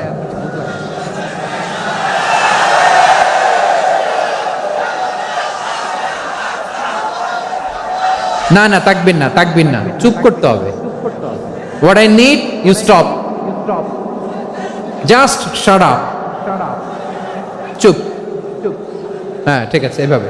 আবু মাহজুরা রাদিয়াল্লাহু তাআলা আনহু কিভাবে মুসলিম হলেন, আওয়াজ করে শুনেন।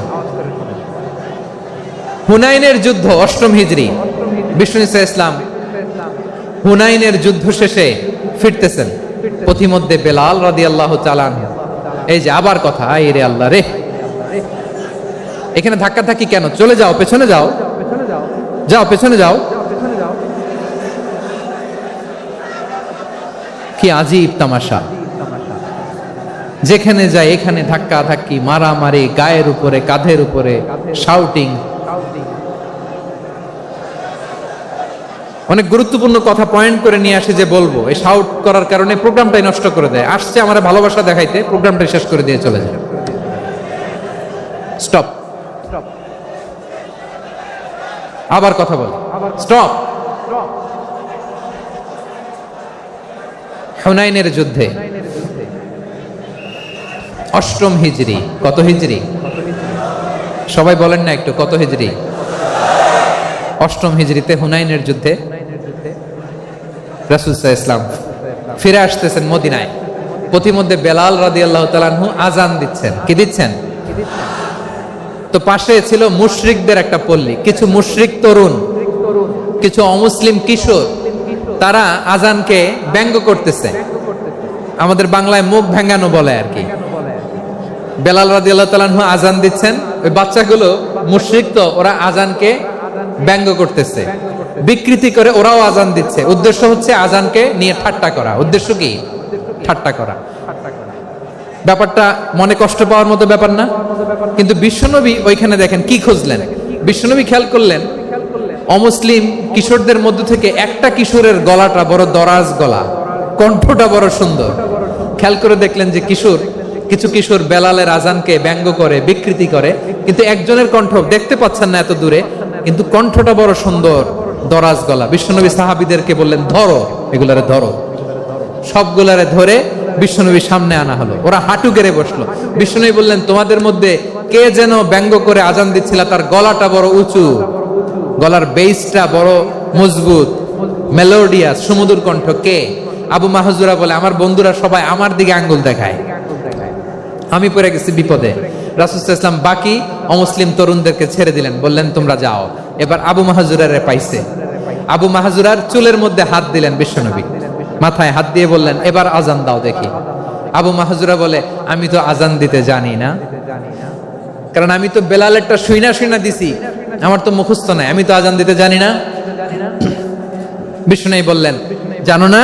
তাহলে আসো, আমি তোমারে শিখাই দেই। সুবহানাল্লাহ পড়েন। আবু মাহজুরা হাঁটু গেড়ে বসে, বিশ্বনবীর মোবারক হাত আবু মাহজুরার চুলের মধ্যে। বিশ্বনবী আযানের মুআল্লিম আবু মাহজুরাকে বলতেছে, ঠিক আছে তোমারে শিখাই দিচ্ছি, আমি যা যা বলবো আমার সাথে সাথে বলো, পারবা? আবু মাহজুরা বলে, পারবো। বিশ্বনবী আযান দিচ্ছেন, মাথায় হাত দিয়ে আল্লাহু আকবার,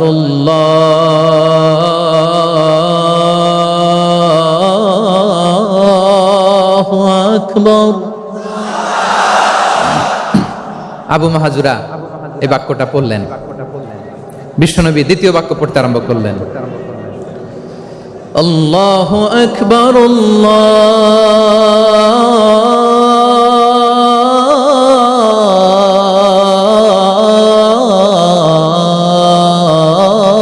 আল্লাহু আকবার।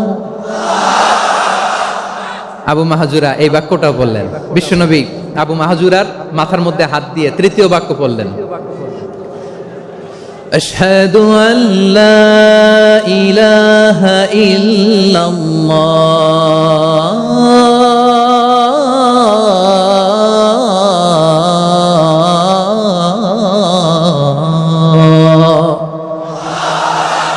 আবু মাহজুরা তৃতীয় বাক্য পড়লেন। বিশ্বনবী একটা বাক্য পরে আবু মাহজুরা পরে, বিশ্বনবী পরে আবু মাহজুরা পরে। আবু মাহজুরা কিন্তু অমুসলিম, মুশরিক।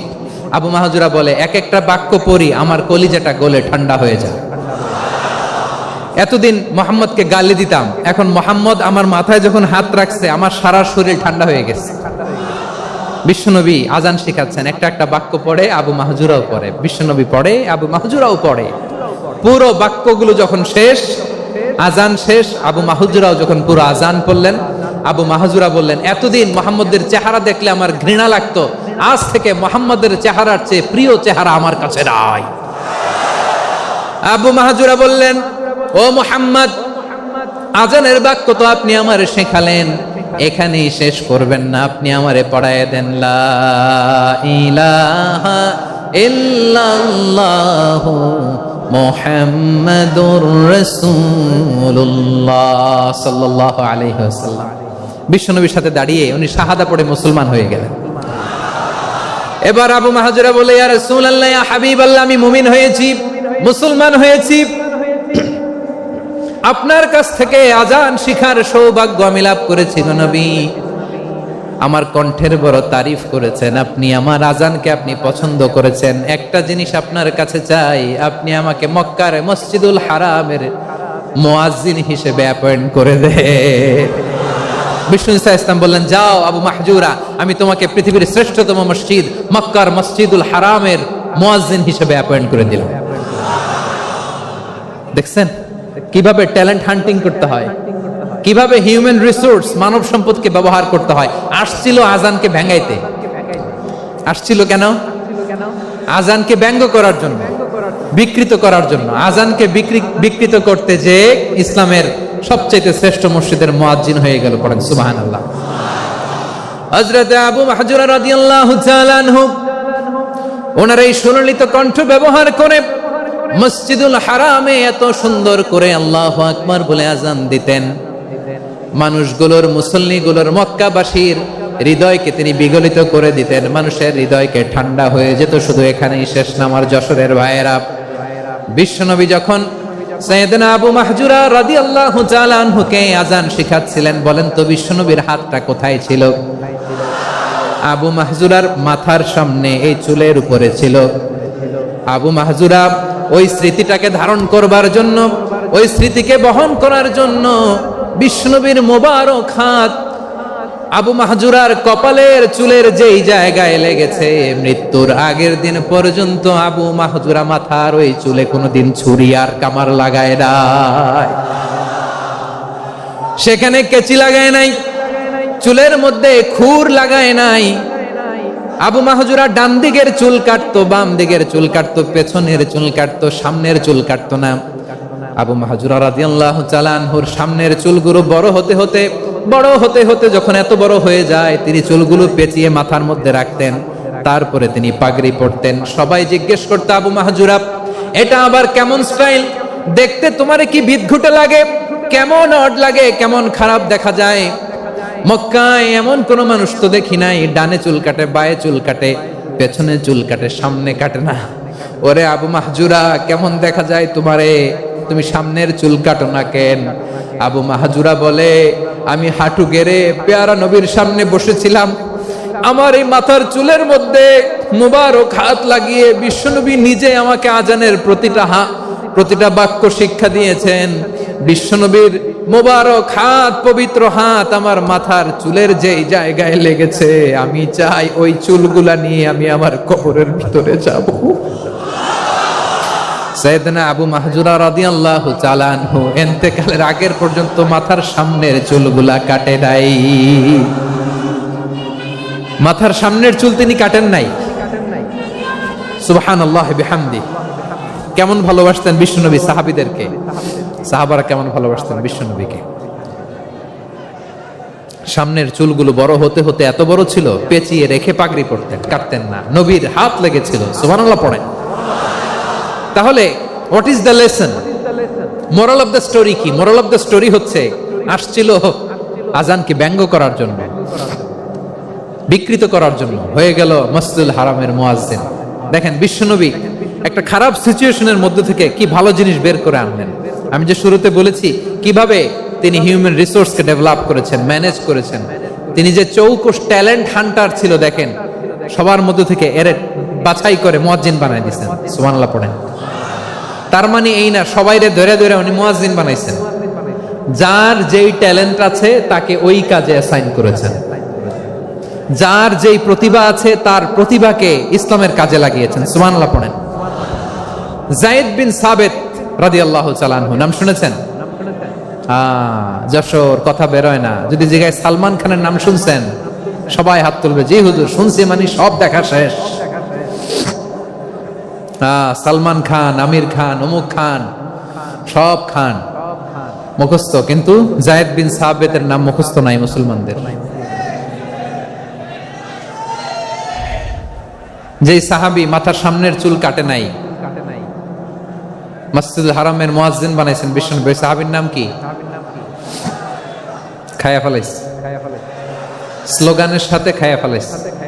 আবু মাহজুরা, কি নাম? আবু মাহজুরা আল জুমাহি রাদিয়াল্লাহু তাআলা আনহু। এই নামটা আজকে নিয়ে যাইতে হবে যশোর।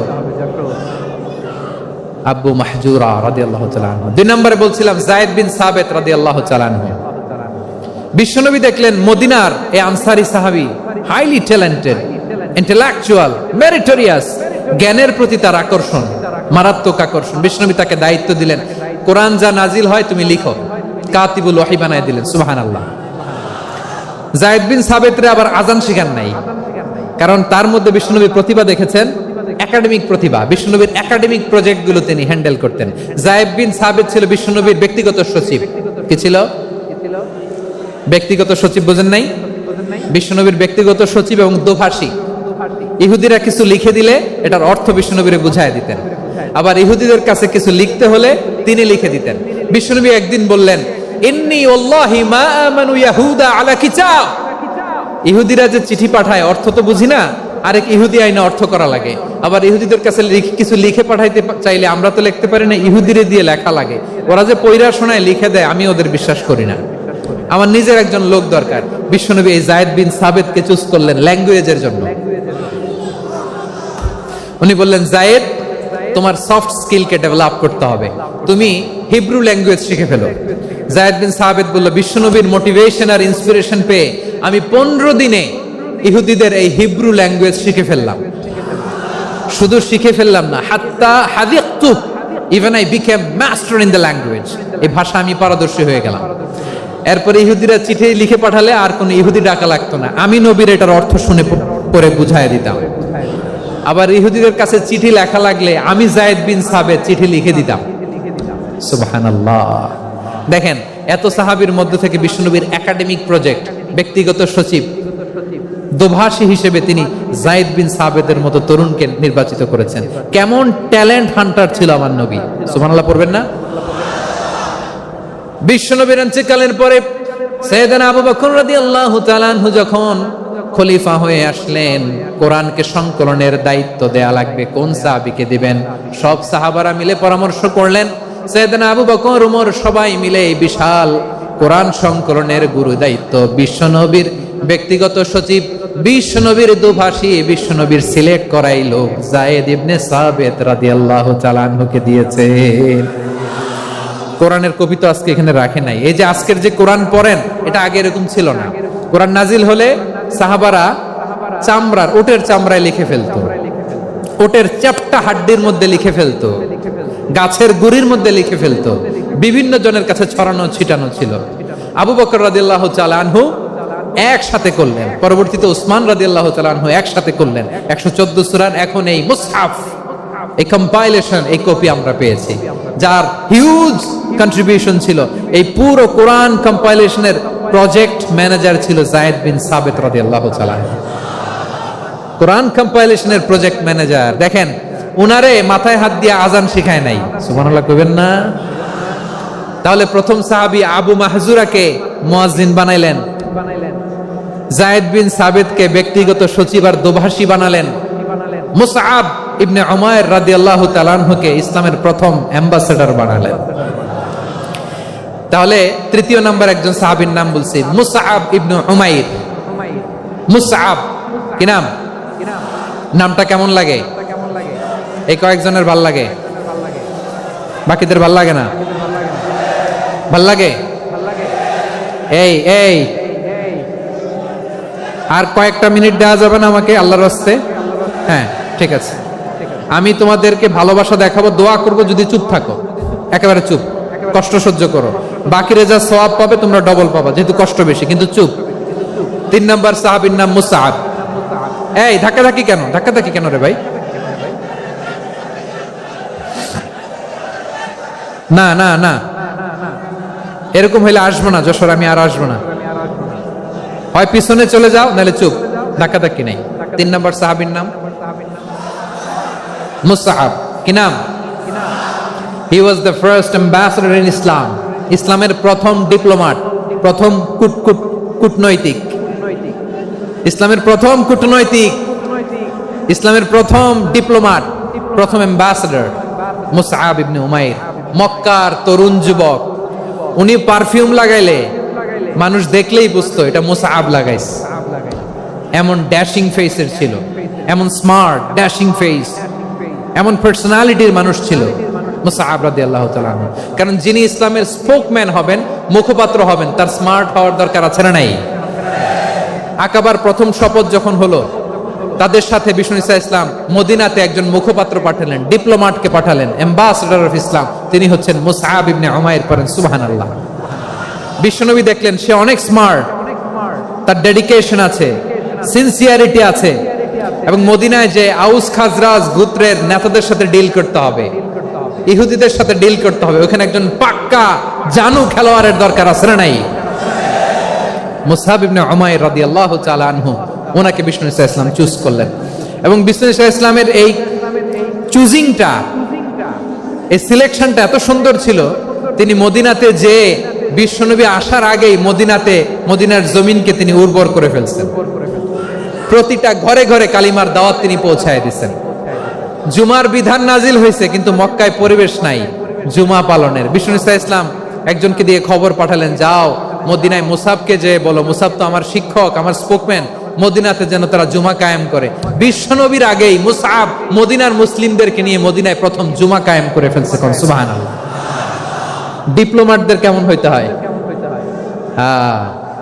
অ্যাম্বাসেডরের কেমন হইতে হয়, মুসআব রাদিয়াল্লাহু তাআলা আনহুর কাছ থেকে শিখে নাও। মুসআব নামটা কেমন লাগে? যশোর যাদের সন্তান হবে, ছেলে সন্তান, আমার রাস্তায় পাইলে সবাই জিজ্ঞেস করে, হুজুর একটা নাম দেন, আমার ছেলে হবে। যশোরবাসীর জন্য আমি একটা নাম দিয়ে দিলাম, নাম রাখতে হবে মুসআব। কি নাম? নামটা যাদের ভাল লাগে, ছেলে সন্তান অনাগত আসবে, মনে চাইলে নাম রেখে দিবেন মুসআব রাদিয়াল্লাহু তাআলা আনহুর নামে মুসআব। তাহলে মুসআব রাদিয়াল্লাহু তাআলা আনহুকে বিশ্বনবী ল্যাঙ্গুয়েজ শিখান নাই, সফট স্কিল শিখান নাই। যায়েদ রাদিয়াল্লাহু, তিনি হিব্রু ল্যাঙ্গুয়েজ শিখেছেন, সুরিয়ানি শিখেছেন, কিন্তু মুসআবকে তিনি বানিয়েছেন the spokesman of Islam, the first diplomat, the ambassador of Islam. সুবহানাল্লাহ পড়বেন না? আব্দুল্লাহ ইবনে আব্বাস রাদিয়াল্লাহু তাআলা আনহু, বিশ্বনবীর কাজিন, চাচাতো ভাই। আবার মাইমুনা রাদিয়াল্লাহু তাআলা আনহু, মাইমুনা নবীর স্ত্রী, তিনি ছিলেন আব্দুল্লাহর আপন খালা। তো নবীর বউ যদি ওনার খালা হয়, নবী তার কি? বুঝে নাই, নবী তার কি? খালু। তাহলে সম্পর্ক অনেক গভীর, কাজিন আবার খালু। ছোট্ট মানুষ, তাই রাতে মাঝে মাঝে ঘরে থাকতো। বিশ্বনবী দেখলেন আব্দুল্লাহ যেহেতু আমার ঘরে ঢুকতে পারে, আব্দুল্লাহরে এই উম্মতের বড় শিক্ষাবিদ বানাইতে হবে। কথা বোঝে নাই? আব্দুল্লাহকে কি বানাইতে হবে? শিক্ষাবিদ, এডুকেটর অফ দিস উম্মাহ, এই উম্মার শিক্ষাবিদ বানাইতে হবে। তাই আব্দুল্লাহ ইবনে আব্বাসকে বিশ্বনবী হাতে কলমে শিক্ষা দিয়েছেন। আহারে, আর এরপরে যে কি ভাষা আসবে তোমাদের জন্য আমার মুখ থেকে আমি নিজেও জানি না, আমি নিজেও জানি না। 1 ঘন্টা যাবত ধাক্কা ধাক্কি মারামারি। তো আসতে বলছে কে তোমাকে? পেছনে চলে যাও, জায়গা না পেলে। পুরো প্রোগ্রামটাই নষ্ট করে দিল।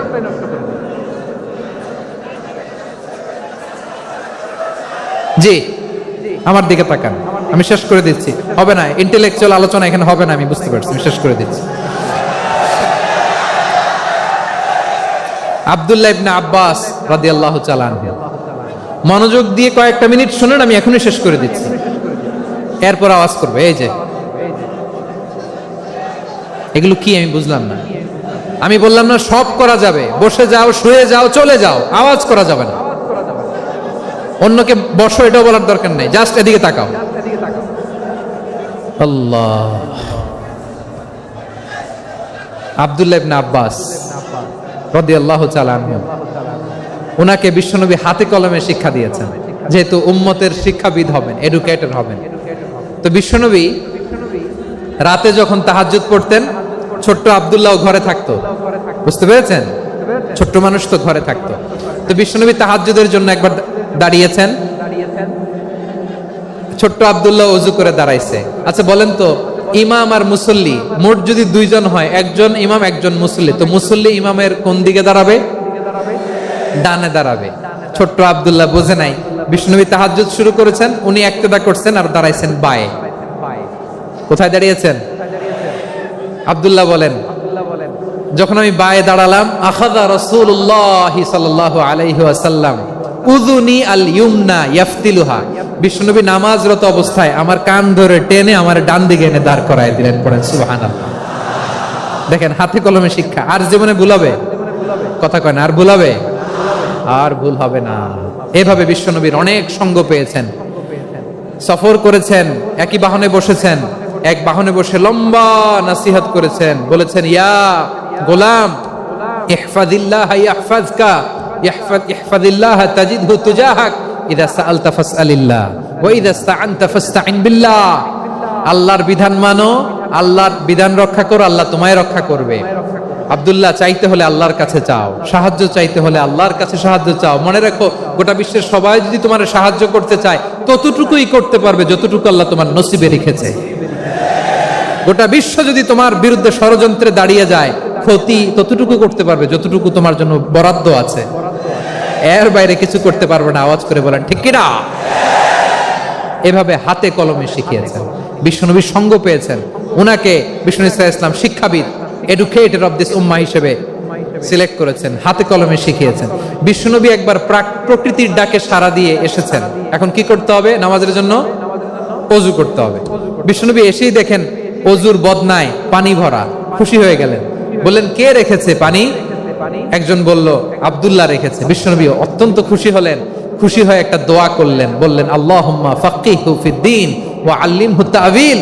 আল্লাহ, তুমি আব্দুল্লাহকে দ্বীনের বুঝ দিও আর কোরআনের তাফসীর শিক্ষা দিও। বিশ্বনবীর এই দোয়া এমন লাগছে, উনি রাইসুল মুফাসসিরিন, এই পৃথিবীতে যত মুফাসসির ছিল, যত মুফাসসির আসবে, সকল মুফাসসিরের সম্রাট হিসেবে স্বীকৃত হয়েছেন। আব্দুল্লাহ ইবনে আব্বাস, বিশ্বনবী ওনারে আজান শিখান নাই, বিশ্বনবী ওনারে ল্যাঙ্গুয়েজ শিখান নাই, বিশ্বনবী ওনারে অ্যাম্বাসেডর বানান নাই, হাতে কলমে শিক্ষা দিয়েছেন। ছোট্ট মানুষ, বিশ্বনবী ইন্তেকাল করলেন, আবু বকরের সময় গেল, ওমরে ফারুকের খেলাফত, তখনও তিনি তরুণ। ওমরে ফারুক রাদিয়াল্লাহু তাআলা আনহু ওনার ক্যাবিনেট মিনিস্ট্রির বৈঠকে এই আব্দুল্লাহ ইবনে আব্বাসকে পাশ দিয়ে বসায় রাখতেন। বয়স্ক সাহাবারা এটা পছন্দ করতো না, তারা বলতো, ঘটনা কি? আব্দুল্লাহর মতো ছেলে নাতি আমাদের আছে, এরা কেন রাখে ওমরে ফারুক? ওমরে ফারুক এটা টের পেলেন, তিনি বুঝতে পারলেন যে ক্যাবিনেট মেম্বাররা এটা পছন্দ করে না, ছোট্ট আব্দুল্লাহরে কেন রাখি, কেন যে রাখি, এটা একদিন বুঝাবো। একদিন মিটিং এ তিনি সবাইকে বললেন, ইযা জাআ নাসরুল্লাহি ওয়াল ফাতহ। এই আয়াত দ্বারা উদ্দেশ্য কি বলেন তো মুরব্বী সাহাবীরা? এক সাহাবী বলেন, এই সূরা দ্বারা উদ্দেশ্য, আল্লাহ বলেছেন আমাদেরকে বিভিন্ন ল্যান্ড, বিভিন্ন এলাকা বিজয় করতে হবে। ওমরে ফারুক বললেন, না, হয়নি। আরেকজন বললেন, বিজয় হওয়ার পর আমাদের বেশি বেশি আল্লাহর বরত্বের ঘোষণা দিতে হবে, এটা উদ্দেশ্য। ওমরে ফারুক বললেন, না, হয় নাই। যারে জিজ্ঞেস করেন কেউ পারে না। সব শেষে বিশ্বনবী ছোট্ট আব্দুল্লাহরে বলেন, আব্দুল্লাহ, ইদা জাআ নাসরুল্লাহি ওয়াল ফাত, এর দ্বারা উদ্দেশ্য কি বলো তো? ছোট্ট আব্দুল্লাহ বলেন, হুয়া আজালু রাসূলিল্লাহ। এই আয়াত দ্বারা বিশ্বনবীর বিদায়কে উদ্দেশ্য নেওয়া হয়েছে। ওমরে ফারুক বললেন, হাযা হুয়া, এটাই তো সঠিক উত্তর, এটাই সঠিক তাফসীর এই আয়াতের। কারণ ইদা জাআ নাসরুল্লাহি ওয়াল ফাত, যখন আল্লাহর সাহায্য আর বিজয় আসবে, ওয়া রাআইতান নাসা ইয়াদখুলুনা ফি দীনিল্লাহি আফওয়াজা, আপনি দেখবেন দলে দলে, ঢলে ঢলে, বানের পানির মতো মানুষ ইসলামের দিকে ঢুকতেছে, ইসলামের বিজয় হয়েছে। তো ইসলামের বিজয়ের মিশন নিয়ে নবী আসছে, বিজয়ী যখন হয়ে গেছে, এখন তো নবীর বিদায় হবে। জোরে বলেন ঠিক কিনা? কোন সাহাবী এই সূক্ষ্ম কথাটা ধরতে পারে নাই, ওই আব্দুল্লাহ ছাড়া। আব্দুল্লাহ যখন উত্তর দিছে, সব সাহাবীদের টনক নড়েছে।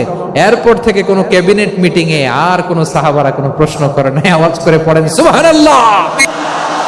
বিশ্বনবী আব্দুল্লাহ ইবনে আব্বাসকে দ্য এডুকেটর অফ দ্য উম্মাহ, উম্মার শিক্ষাবিদ হিসেবে গ্রহণ করেছেন। আওয়াজ করে পড়তে হবে আল্লাহু আকবার। সাহাবীদের নামগুলো মনে থাকবে? এক নম্বরে আবু মাহজুরা, মুয়াজ্জিন বানাইছেন। যায়েদ ইবনে সাবিত, দোভাষী, ট্রান্সলেটর অফ প্রফেট, এবং তিনি ছিলেন বিশ্বনবীর ব্যক্তিগত সচিব। মুসআব ইবনে উমাইর, the first ambassador and diplomat of Islam. আব্দুল্লাহ ইবনে আব্বাস, এই উম্মার সবচেয়ে বড় এরুখায়রুর শিক্ষাবিদ। আরেকজন ছিল আব্দুল্লাহ ইবনে মাসউদ রাদিয়াল্লাহু তাআলা। দুই আব্দুল্লাহ, আব্বাস গেল, আরেকজন হচ্ছে মাসউদ। মক্কার তরুণ, ছাগল পালতো মুশরিকের বিশ্বনবী আর আবু বকর রাদিয়াল্লাহু তাআলা আনহু একবার গেলেন, যে দেখে এই তরুণ দাঁড়ায় আছে। বিশ্বনবী বলেন, আমি খুব ক্ষুধার্ত, তোমার কাছে কি দুধ আছে ছাগলের? আব্দুল্লাহ ইবনে মাসউদ বলে, আছে। ওয়ালাকিন আনা মুতামান, কিন্তু যে দুধ আছে এটা আমানতের, আমি দিতে পারবো না। বিশ্বনবী এইটা শুনেই তার টার্গেট করে ফেলছে। আনা মুতামান, দুধ আছে কিন্তু এটা আমার মালিকের, আমি তো দরদ দেখাই, আমার মালিকের দুধ আপনি পথিক, আপনারা দিতে পারি না।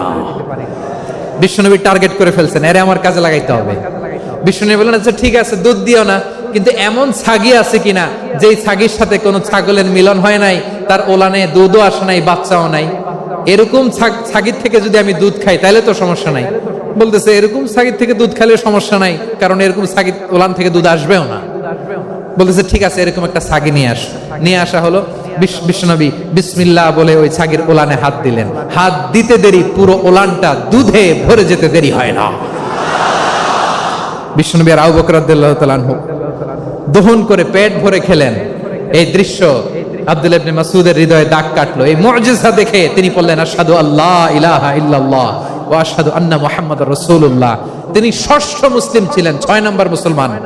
ওনাকে টার্গেট করে বিশ্বনবী দেখলেন এমন ইন্টেলেকচুয়াল ব্রেন, উনি সূক্ষ্ম সূক্ষ্ম জিনিস বুঝে বেশি, ফিকহি জ্ঞান ওনার মধ্যে বেশি। বিশ্বনবী ওনাকে কোরআনের জ্ঞান শিক্ষা দিতে লাগলেন। উনি বিশ্বনবী সবার কাছে কোরআন শোনায়, কিন্তু বিশ্বনবী নিজে আব্দুল্লাহ ইবনে মাসউদের কাছ থেকে কোরআন শুনতো। বিশ্বনবী একবার বললেন, ইকরা আলাইয়া ইয়া মাসউদ। ইবনে মাসউদ, একবার শোনাও তো কোরআন দেখি। আব্দুল্লাহ ইবনে মাসউদ বলে, আকরাউ আলাইকা ওয়া আলাইকা উনজিল। নবী, আপনার উপর কোরআন নাজিল হয় আর আমি আপনার সামনে কোরআন পড়ব। বিশ্বনবী বললেন, ইন্নী উহিব্বু আন আসমাআহু মিন গায়রি। আমি নিজে পড়তে যেমনি ভালোবাসি, অন্যে পড়ুক আমি শুনবো, এটাও আমি ভালোবাসি। সূরা নিসা তিনি তেলাওয়াত করে শুনিয়েছেন।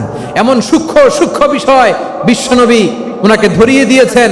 উনি হয়ে গিয়েছেন, আব্দুল্লাহ ইবনে আব্বাস হয়েছেন রাইসুল মুফাসসিরিন, উনি হয়ে গিয়েছেন ফাকিহুল উম্মাহ। ওনার চাইতে বড় ফকিহ এই পৃথিবী আর দেখবে না। চিল্লায় বলেন সুবহানাল্লাহ। উনি বলতেন, ওয়াল্লাহি ওয়াল্লাহি ইল্লাযী লা ইলাহা গায়রু মা উনজিলাত সূরাতুন ইল্লা ওয়া আনা আ'লামু আইনা উনজিলাত ওয়া ফীমা উনজিলাত।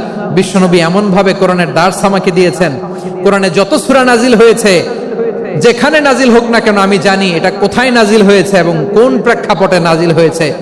এমন একটা সূরা নাই যে সূরার কোথায় নাজিল হয়েছে আমি মাসুদের জানা নাই, কোন প্রেক্ষাপটে নাজিল হয়েছে আমার জানা নাই। এরকম ঘটবে না। চিল্লায় বলেন আল্লাহু আকবার। এই আব্দুল্লাহ ইবনে মাসউদ রাদিয়াল্লাহু তাআলা ওমর ফারুকের সময় কুফার চিফ জাস্টিস ছিলেন। কুফা নগরীর চিফ জাস্টিস। চিফ জাস্টিস বুঝেন নাই? বিচারপতি। কি ছিলেন? সবাই বলে নাই, কি ছিলেন? বিচারপতি ছিলেন। এবং ওনার যে ফিকহি জ্ঞানের ধারা, এটাই আলকামা, ইব্রাহিম আন-নাখাই, হাম্মাদ ইবনে সুলাইমান হয়ে ইমাম আবু হানিফা পর্যন্ত পৌঁছেছে। এবং ওনার ফিকহি জ্ঞানের ধারাই হানাফি মাযহাবে অ্যাকসেপ্ট হয়েছে। আজও এগুলো হানাফি মাযহাবে চর্চিত হয়। হানাফি মাযহাবের সব ফিক আব্দুল্লাহ ইবনে মাসউদের ফিকহি জ্ঞানের ধারা থেকে নেওয়া হয়েছে। চিল্লায় পড়েন সুবহানাল্লাহ। তাহলে উনাকে বিশ্বনবী বানিয়েছেন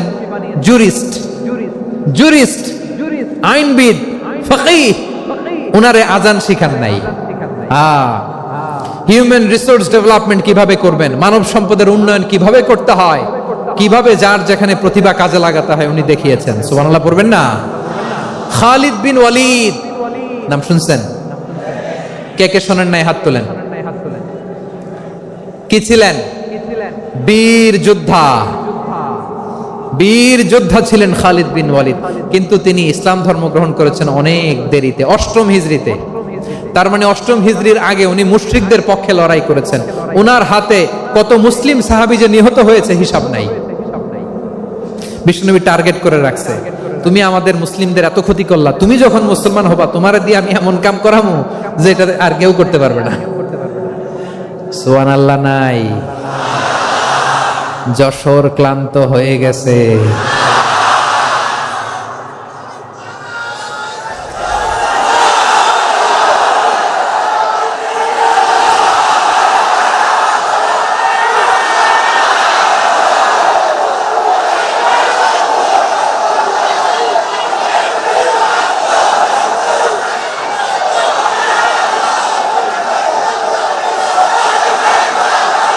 মাশাআল্লাহ, বসুন বসুন বসুন। খালিদ বিন ওয়ালিদ রাদিয়াল্লাহু তাআলা আনহু 8ম হিজরিতে মুসলিম হয়েছেন, মক্কা বিজয়ের আগে। তো মক্কা বিজয়ের আগে যখন মুসলিম হয়েছেন, এর আগে কি করছেন? কাফিরদের সাথে যুদ্ধ করেছেন। উনি উহুদের যুদ্ধে মুসলমানদের যে পরাজয় ভাব, কঠিন পরিস্থিতির মুখোমুখি উনার কারণে পেছন থেকে এমন আতর্কিত আক্রমণ করেছেন, মুসলমানদেরকে কচুকাটা করেছেন। 8ম হিজরিতে আল্লাহ তাআলা হেদায়েতের নূর দিয়ে ওনার হৃদয়টাকে উজালা করে দিলেন। লা ইলাহা, এটা এমন বাণী যার হৃদয়ে একবার টাচ খাবে, এইটা থেকে সে আর পালিয়ে বেড়াতে পারে। ঝিনুকের ভেতর লুকিয়ে থাকে যেমন মতি, ঝিনুকের ভেতর লুকিয়ে থাকে যেমন মতি, কলমা শাহাদাতে আছে আল্লাহর জ্যোতি, কলমা শাহাদাতে আছে আল্লাহর জ্যোতি। ঠিক কিনা বলেন? মক্কা বিজয়ের আগে মুসলিম হলেন, হওয়ার পরেই বিশ্বনবীর টার্গেট ফুলফিল হলো। ওই যে টার্গেট করে রেখেছেন আর দোয়া করেছেন, খালিদ বিন ওয়ালিদ যদি মুসলিম হয় তাকে আমি মিলিটারি চিফ বানাবো। ওনাকে আজান শিখান নাই, ওনারে কান ধইরা নামাজের এই মাথা থেকে ওই মাথা আনান নাই, ফিকহি কোরআনের সূক্ষ্ম তাফসীর ওনারে শিখান নাই, অ্যাম্বাসেডর বানান নাই। বিষ্ণু ইসলাম উনাকে সামরিক অভিযানে প্রেরণ করেছেন। সামরিক অভিযানে তিনি প্রেরণ করেছেন। উনার জীবদ্দশায় উনার নেতৃত্বে যতগুলো যুদ্ধ হয়েছে, একটা যুদ্ধেও তিনি পরাজয় বরণ করেন নাই। ওমরে ফারুকের সময়কালে তিনি চিফ অফ মুসলিম মিলিটারি, মানে মুসলিম সেনাপতি হয়েছেন। যশোর, আওয়াজ করো, ঠিক কিনা বলো? সেনাপতি, মুসলিম সেনাপতি। তাহলে কিভাবে হিউম্যান রিসোর্স ব্যবহার করতে হয় গোটা বিশ্ব আমার নবীর কাছ থেকে শিখে নাও। খালিদ বিন ওয়ালিদ, ওনাকে বিশ্বনবী একটা উপাধি দিয়েছেন। উপাধিটা হচ্ছে সাইফুল্লাহিল মাসলুল, আল্লাহর নাঙ্গা তরবারি, আল্লাহর খোলা তরবারি, দ্য ওপেন সোর্ড অফ আল্লাহ। খালিদ বিন ওয়ালিদ মুসলিম সেনাপতি। হাসান বিন সাবেত নাম শুনছেন? দেখি উনি কি ছিল বলেন। রাসূলের সভা কবি, কালচারাল হিজিমনিকে ডিফিট করার জন্য। উনি ভালো অস্ত্র চালানো জানতেন না, ওই কাজে উনি যেতেন না। ওনার ছিল কাব্য প্রতিভা। কাব্য প্রতিভা, কাফিররা কবিতা দিয়ে নবীকে গালি দিত। বিশ্বনবী বলতেন, ইয়া হাসান আজিব আন রাসূলিল্লাহ, তুমি নবীর হয়ে কাফেরদের এই কথাগুলোর জবাব দাও। বিশ্বনবীর একটা মিম্বার ছিল, বিশ্বনবীর মিম্বারের পাশাপাশি মসজিদে নববীতে এই হাসান বিন সাবেতের জন্য বিশ্বনবী একটা স্পেশাল মিম্বার বানিয়ে দিয়েছেন। এখান থেকে তুমি জবাব দাও। এবং বিশ্বনবী বলেছেন, আল্লাহুম্মা আইয়িদহু বিরূহিল কুদুস, আল্লাহ হাসান আমার পক্ষে জবাব দেয়, তুমি জিব্রাইল মারফত তাকে সাহায্য পাঠাইয়া দিও। রাসূল সাল্লাল্লাহু আলাইহি ওয়াসাল্লামের সভা কবি, the poet of the prophet, নবীর কবি। উনি কবিতা দিয়ে, এমন উচ্চাঙ্গের ভাষায় কবিতা দিয়ে তিনি জবাব দিতেন, কাফিরদের গা শিহরে যেত, তাদের হৃদয়ে আগুন ধরে যেত। তাহলে এরকম কবিরও দরকার আছে না নাই? এখন যাকে আল্লাহ দিছে কাব্য প্রতিভা, এরা যদি আপনি যুদ্ধের ময়দানে পাঠান হবে? যারে দিছে সুরেলা গলা, এরা যদি অ্যাম্বাসেডর বানান হবে না। হাসান বিন সাবেত ছিলেন বিষ্ণু ইসলামের কবি। হুযায়ফা ইবনুল ইয়ামান বিশ্বনবীর গোয়েন্দা বিভাগের প্রধান। কিসের প্রধান? হুযায়ফা ইবনুল ইয়ামান, ওনার ছিল ডিটেকটিভ মাইন্ড, ডিটেকটিভ মাইন্ড, গোয়েন্দা বিভাগের প্রধান। এবং উনি হচ্ছেন সাহিবু সিররি রাসূলিল্লাহ, রাসূল সাল্লাল্লাহু আলাইহি ওয়াসাল্লামের গোপন তথ্যের ধারক বাহক। নবীর যেই কথা কেউ জানে না, সব হুযায়ফার পেটের ভিতরে ছিল। সুবহানাল্লাহ পড়েন। মদিনার যত ইহুদিদের একটা লিস্ট ছিল, এই লিস্ট শুধু দুইজন জানতো, বিশ্বনবী আর হুযায়ফা। সুবহানাল্লাহ পড়বেন না? তাহলে ওনাকে কোন দায়িত্ব দিছে? কোন বিভাগ? যশোর, আওয়াজ করো, কোন বিভাগ? গোয়েন্দা বিভাগের হেড ছিল। খন্দকের যুদ্ধে প্রচন্ড আজকের মতো শৈত্য প্রবাহ, মাটি খনন করতে করতে সাহাবীদের পেটে ক্ষুধা নাই, দাঁড়াইতে পারে না নামাজের জন্য, এত ক্লান্ত, ক্ষুধা, ক্লান্ত, শ্রান্ত। বিশ্বনবী বললেন, কে আছো? এই কঠিন শীত, এই ভয় আর ক্ষুধার মধ্যেও খন্দকের পরীক্ষার টপকে শত্রু শিবিরে যে আমাকে তথ্য দিবা, কে আছো? কারো গায়ে শক্তিই নাই যে দাঁড়াবে, কেউ দাঁড়ায় না। বিশ্বনবী তখন নিজে হুযায়ফাকে ডাক দিলেন, হুযায়ফা, যে আমাকে আজকে শত্রু শিবিরের তথ্য এনে দিবে, সে জান্নাতে আমার মোরাফাকা, আমার সঙ্গী হবে। হুযায়ফা রাদিয়াল্লাহু ইবনুল ইয়ামান জীবনের ঝুঁকি নিয়ে এই ক্ষুধা, শৈত্য প্রবাহ, কোল্ড ওয়েভসকে উপেক্ষা করে পরীক্ষা টপকে শত্রু শিবিরে যে সবার কথাগুলো চুপে চুপে শুনে বিশ্বনবীর দরবারে এসে গোয়েন্দাদের মতো তথ্য সরবরাহ করেছে। বিশ্বনবীর গোয়েন্দা বিভাগের প্রধান হুযায়ফা ইবনুল ইয়ামান ইন্টেলিজেন্স বিভাগ চালাতেন। মুনাফিকদের নাম ওনার কাছে ছিল। মুআয ইবনে জাবাল মদিনা রাষ্ট্রের সবচেয়ে সিনিয়র আমলা ছিলেন। আমলাতন্ত্র চিনেন তো? প্রশাসনিক কাজ যারা চালায়, অ্যাডমিনিস্ট্রেশন বুঝেন না? The department of administration. মদিনার রাষ্ট্রের সিনিয়র আমলা মুআয ইবনে জাবাল মুতাখাসসিসুন ফিল হালাল ওয়াল হারাম, হালাল হারামের স্পেশালিস্ট ছিলেন। বিশ্বনবী উনাকে ইয়ামানের গভর্নর করে পাঠিয়েছেন। বলেছেন, ইন্নাকা তা'তি কওমান আহলা কিতাব, এমন গোষ্ঠীর কাছে যাবা যারা ইহুদি নাসারা, আগে শাহাদা পড়লে এরপরে নামাজের দাওয়াত দিও, নামাজ পড়লে যাকাতের দাওয়াত দিও। গভর্নরের অ্যাটিটিউড যেমন থাকে তেমন অ্যাটিটিউড ধরে রেখো। সুবহানাল্লাহ পড়েন। তাহলে মুআয ইবনে জাবালকে দিয়ে বিশ্বনবী কবিতা লেখায় নাই, চিঠি লেখায় নাই, আজান দেওয়ায় নাই। সুবহানাল্লাহ পড়বেন না? সব শেষ সাহাবী বলি আবু হুরায়রা রাদিয়াল্লাহু তাআলা আনহু। নাম শুনছেন? বিড়ালের বাবা। কি করতেন? খালি হাদিস মুখস্থ করতেন। উনি বলতেন, আলজামু রাসূলুল্লাহ আলা মিল ইবাতনি, আমার শুধু পেটের ক্ষুধার বন্দোবস্ত হইলে আমি নবীর সঙ্গ ছাড়তাম না। আমার আনসার সাহাবারা ক্ষেত খামারের কাজ করত, আমার মুহাজির সাহাবারা ব্যবসা করত, আর আমি নবীর সাথে সাথে থাকতাম। শুধু সকাল বিকাল দুই বেলা যদি আমার খাবারের বন্দোবস্ত হয়, আমি আর নবীর লক ছাড়ি না। সুবহানাল্লাহ কইবেন না? 5374টা হাদিস তিনি বর্ণনা করেছেন। সবচেয়ে বেশি হাদিস বর্ণনাকারী সাহাবী। হাদিস প্রিজার্ভেশনের কাজে বিশ্বনবী ওনাকে কাজে লাগিয়েছেন। উনি একদিন বলেন, ইয়া রাসূলুল্লাহ আসমাউ মিনকা কাসীরান ফালা আহফাজু, নবী অনেক কথা শুনি আমার মনে থাকে না। বিষ্ণু বললেন, তাই উবসুত রিদাক, তোমার চাদরটা বিছাও। আবু হুরায়রা বিছালেন, বিশ্বনবী হাত বুলায় দিলেন, এরপরে অনেক হাদিস বর্ণনা করলেন। আবু হুরায়রা বলে, তারপর থেকে বিশ্বনবী যাই বর্ণনা করে আমি শুনি আর একটাও বলি না। এখন সুবহানাল্লাহ। বিশ্বনবী ওনাকে হাদিস প্রিজার্ভেশন, নবীর এই যে লক্ষ্য হাদিস প্রিজার্ভেশনের এই দায়িত্ব দিয়েছেন সাইয়েদনা আবু হুরায়রা রাদিয়াল্লাহু তাআলা আনহুকে। প্রিয় ভাইরা, তাহলে 10 জন সাহাবীর কথা যে বললাম, আপনারা কি খেয়াল করেছেন কত বড় ট্যালেন্ট হান্টার, চৌকস ট্যালেন্ট হান্টার ছিল আমার নবী। এক একজনের এক এক ট্যালেন্ট, এক এক কাজে অ্যাসাইন করেছেন, এক একজনকে এক এক দায়িত্ব দিয়েছেন, এক একজনের প্রতিভাকে এক এক ভাবে বিকশিত হওয়ার সুযোগ দিয়েছেন। আওয়াজ করে বলেন ঠিক কি না? এখন আমার পর্দার আড়ালে আমার মায়েরা বলবে, এতগুলো পুরুষ সাহাবীর কথা বললো, নারী সাহাবীরা কি কিছু করে নাই? হ্যাঁ, একজন নারী সাহাবীর কথা বলে মোনাজাত হবে, দোয়া ছাড়া কেউ যাব না। রুফাইদা আল আসলামিয়া রাদিয়াল্লাহু তাআলা আনহা, ওনার বাবার নাম সাআদ আল আসলামি। বিশ্বনবী কি খেয়াল করলেন দেখেন, সাআদ ছিল মদিনার বড় ডাক্তার। এই নারী সাহাবী রুফাইদা বাবার কাছ থেকে চিকিৎসা বিদ্যা শিখেছেন। যখন শিখছে, বিশ্বনবী দেখলেন আমার তো প্রতি সপ্তাহে সপ্তাহে যুদ্ধে আহত সাহাবীদের সেবা দিবে কে? বিশ্বনবী রুফাইদাকে বললেন, রুফাইদা তুমি মসজিদে নববীর পাশে একটা মেডিকেল ক্যাম্প করো। এই যে সাকিনা আদ-দ্বীন মেডিকেলের আমার ছাত্রী বন্ধুরা, শুনে রাখো, তোমাদের আইকন হচ্ছে রুফাইদা আল আসলামিয়া। বিশ্বনবীর ডিরেকশন অনুযায়ী তিনি মসজিদে নববীর পাশে একটা মেডিকেল ক্যাম্প করলেন এবং আহত সাহাবাদের চিকিৎসা উনি ওনার টিম নিয়ে দিতেন।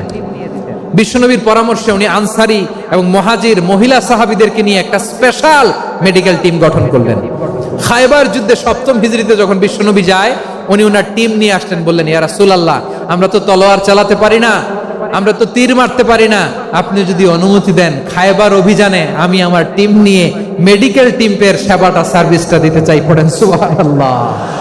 বিশ্বনবী অনুমতি দিলেন। যোদ্ধা সাহাবীদের সাথে রুফাইদা আল আসলামিয়া উনিও মেডিকেল টিম নিয়ে অগ্রসর হলেন।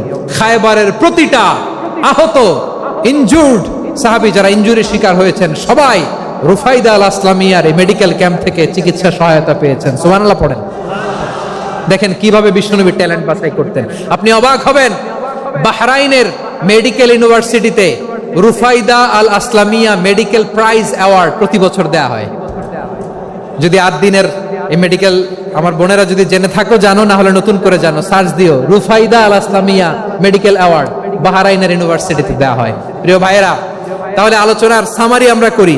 বিশ্বনবী যার যেখানে ট্যালেন্ট তাকে ওইখানে কাজে লাগাতেন। আওয়াজ করে বলেন ঠিক কিনা? এবার একটা ইন্টারভিউ হবে, আওয়াজ করে বলেন আবু মাহজুরাকে বিশ্বনবী কি বানাইছেন?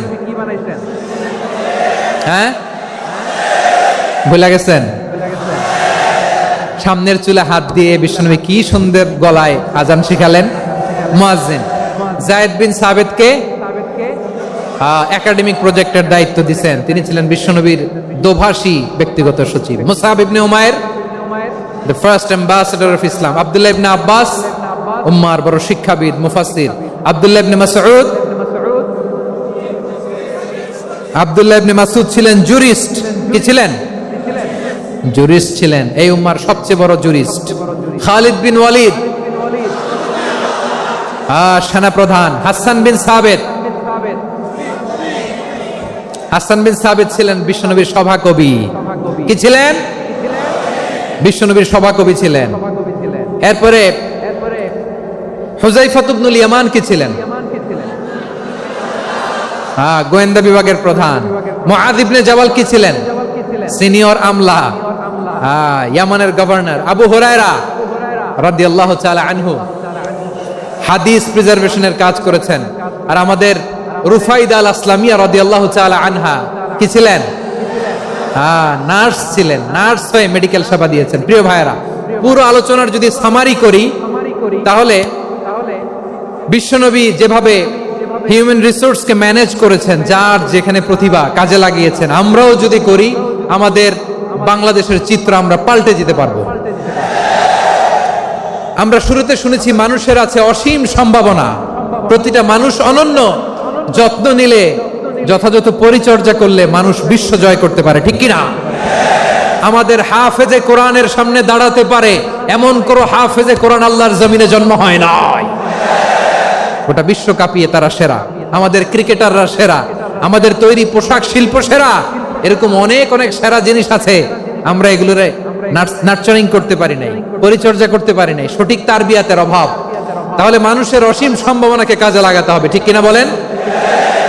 ইউনুস গভর্নমেন্টকে আমি বলবো, অল্প সময়ের জন্য আপনারা এসেছেন, সংস্কারও করতে হবে, আবার নির্বাচনও করতে হবে।